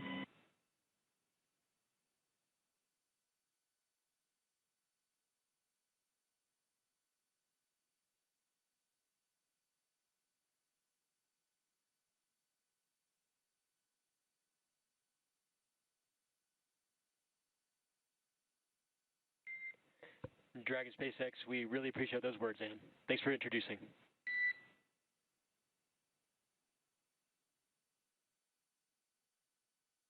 From NASA astronaut and the Crew-10 commander, Ann McClain. And again, Crew-10 comprised of McClain along with NASA astronaut Nicole Ayers and JAXA astronaut Takuya Onishi along with Roscosmos cosmonaut Kirill Peskov are now safely in orbit following an approximately 9-minute ride after a liftoff at 4:03 p.m. Pacific, 7:03 p.m. Eastern from NASA's Kennedy Space Center in Florida. The crew now has an approximately 28-hour journey ahead of them before they reach their destination, the International Space Station. Again, docking is targeted for tomorrow, March 15th at 8:30 p.m. Pacific, 11:30 p.m. Eastern to the forward-facing port of the station's Harmony module. Between now and then, Dragon will perform a series of burns to catch up with the space station, and that first burn will be taking place around 4:52 p.m. Pacific, 7:52 p.m. Eastern today. And those were some great words about the zero-G indicator. very incredible. Human spaceflight has come so far in the last 5 years with Dragon. In addition to flying people, SpaceX's Dragon spacecraft also enables researchers the opportunity to fly critical science to orbit. Now, so far, SpaceX and Dragon have carried over 1,000 research experiments to and from low Earth orbit, both to the International Space Station and on our free flyer missions. From DNA sequencing to 3D printing, studies enabled by Dragon and the space station test a variety of technology, systems, and materials that will be needed for future long-duration exploration missions. Every mission yields critical research and learnings that help make life both on Earth and in space better. And flights like today's help us continue to lay the foundation for our future among the stars and continue our mission to make life multiplanetary. Now, we'll be signing off from SpaceX for now, so we're going to send it back to NASA. But before we go, we want to thank NASA for entrusting us with today's mission, and thank you all for being here with us today. And with that, we're going to end our coverage from Hawthorne until we pick back up with our docking coverage in about 26 hours at 6:45 p.m. Pacific, 9:45 p.m. Eastern tomorrow, March 15th, for that targeted docking to the International Space Station at 8:30 p.m. Pacific, 11:30 p.m. Eastern. So for now, thank you for joining us, and back over to you, Jessica and Daryl at the Kennedy Space Center to wrap up today's coverage. And welcome back to the Kennedy Space Center in Florida, where we just watched Crew-10 lift off from Launch Pad 39A. The crew is now en route to the International Space Station. I'm Daryl Nail. This is NASA astronaut Jessica Meir, who just watched one of her close friends and many friends, Crew-10, go up into space. And I'm wondering what that moment was like for you. Well, I will tell you, it is a moment that you never forget. I am so excited right now sitting here thinking especially of Nicole and Kirill, because that first time experiencing prolonged weightlessness is something that they will never forget, and they will be talking about it for years and years for the rest of their lives, just like I recounted my stories here tonight. Those words were all so inspirational as well. I love how they unveiled their droog, their origami crane. It really hit on so many important themes tonight, talking about this Japanese art of folding paper, really combining all of the cultures of their crew, the name being a Russian name meaning friend, the origami crane for Japanese culture, all of the flags on the crane handmade by a small business in the U.S. It really highlights so many important elements that I know are so important to the crew and to all of us at NASA and all of the space agencies. Ideally, really in summary, highlighting the representation of peace, of hope, and of healing, and that we are all truly stronger when we work together. So thank you, Anne. Thank you, Crew-10, for those incredible words. I think that there's a lesson there for all of us tonight. We are exploring for the benefit of all. And Crew-10 believes in all dreamers. Thank you for highlighting the words of Commander Anne McClain as well. Crew-10 will become part of Expedition 73, briefly with 72, but then 73 when they arrive on the space station. NASA's Megan Cruz joins us now with Megan Everett, Deputy Chief Scientist of the International Space Station. That's right, two Megans here, and I want to talk to you about, we obviously have another crew en route to the space station. How is the research that's done on the ISS different from other research at NASA? Yes, well, first, thank you for having me. It's always my pleasure, and very grateful to get to talk about science in space. And so, like you said, the space station is a national laboratory, and it allows us to look at things in microgravity for extended periods of time. We can put things on the outside of the space station where they experience extreme temperature changes and exposure to radiation in that extreme environment. And we also get these very unique perspectives of the Earth's surface. And so together, these things allow us to look at things like theories in quantum physics and answer questions that we can't answer with laboratories on Earth. We can look at human health and how that we can get astronauts to explore beyond low Earth orbit, as well as promote human health and answer questions related to diseases that we can't do on Earth. And it also allows us to expand commercialization in low Earth orbit by some of our in-space manufacturing. And in addition to this, it's just this really cool collaboration of international partners and scientific cooperation that we see on the space station. Yeah, obviously a unique platform, and we do all that we can to really utilize it. So how does what we learn on the space station help us here on Earth? Can you give us some examples about that? Yes, I love that question because one of NASA's big mission objectives is to figure out how we can do science in space to promote human health here on Earth. And one of the things we've been really successful with on ISS is looking at stem cell research and organelles and how those relate to specific diseases like cancer. And we also look at protein crystallization, and so we can grow very uniform crystals in space better than we can on Earth. And these crystals are really important in pharmaceutical drug development. So together we can look at disease progression and how we can better treat those diseases with new pharmaceuticals in space. That's great. You did also mention human health and researching, what it could mean if we go farther and farther into the universe. How are we doing on that research? What are we learning? So we've used ISS as a test bed for exploration beyond low Earth orbit for a long time, and we continue to use that, and we will all the way through end of station.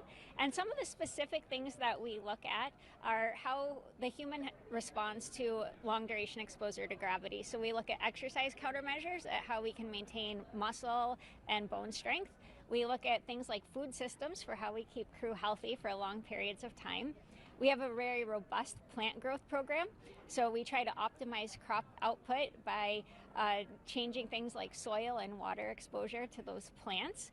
And we need life support systems for our crew to live in space for long periods of time, so we have a lot of technical demonstrations on the space station looking at how to clean air and water and eliminate waste. I can really see that you love talking about this. Thank you so much for sharing your passion and for sharing all that's being accomplished through NASA with the research at the ISS, but also other research that we do here. Well, thank you so much for having me. Thank you so much. All right, back to Daryl and Jessica. All right, thank you very much. And we're about to wrap up coverage here, so why don't we take one last social question from one lucky submitter. Scarlett Sermons asks, how do the astronauts feel looking at Earth from above? And what's that feeling like coming back? Well, seeing the Earth from above is a very, very exceptional experience, and it's something that I think changes you forever. People have different things to say about this, but I think one message that we do all share is that it gives you this unique understanding for how beautiful our planet is, but mostly how unique and fragile it is. You see this beautiful gem below you and this tiny, tiny band, this thin, tenuous band of an atmosphere that's really supporting all life. And you realize that we need to take care of this planet, that it is one planet and we have to protect it.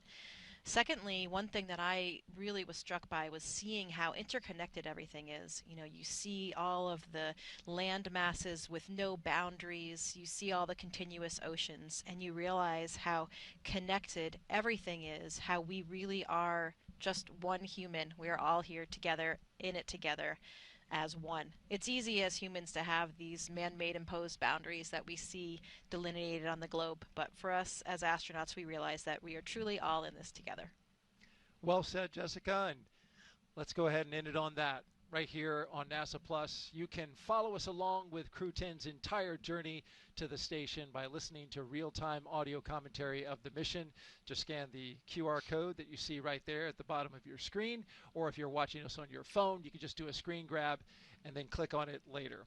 Crew-10 is on course to arrive at the International Space Station around 11:30 p.m.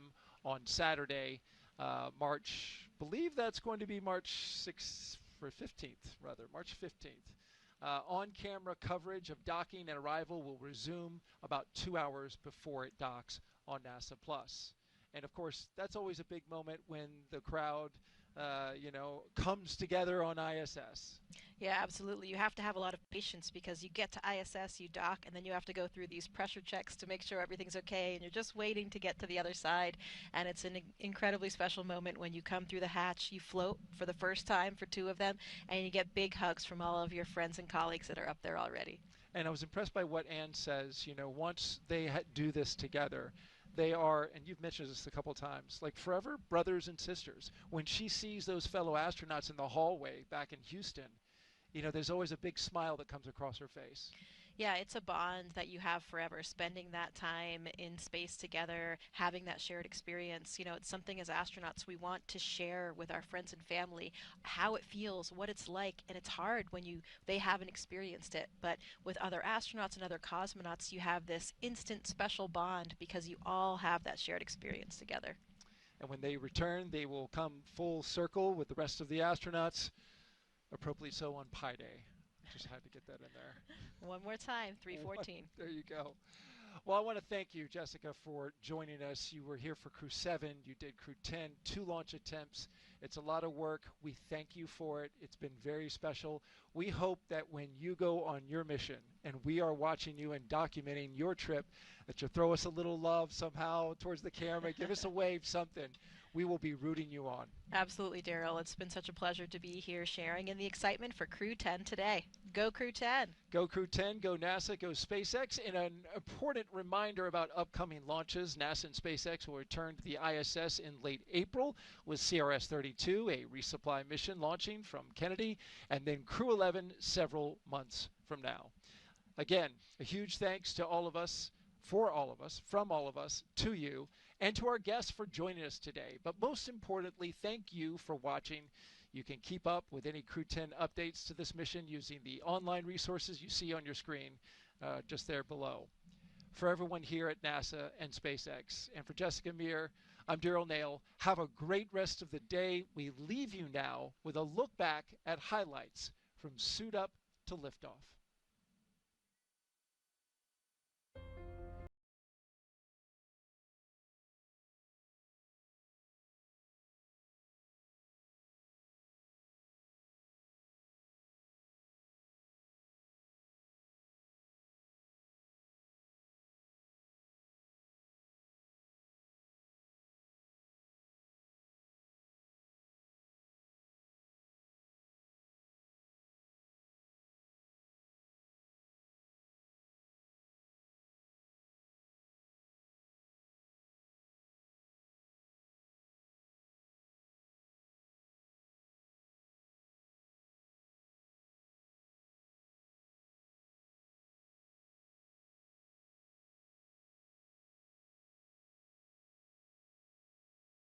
Just closed. Ignition and liftoff. Go SpaceX, go NASA Crew-10. Copy, what else? Vehicles pitching downrange. Space station.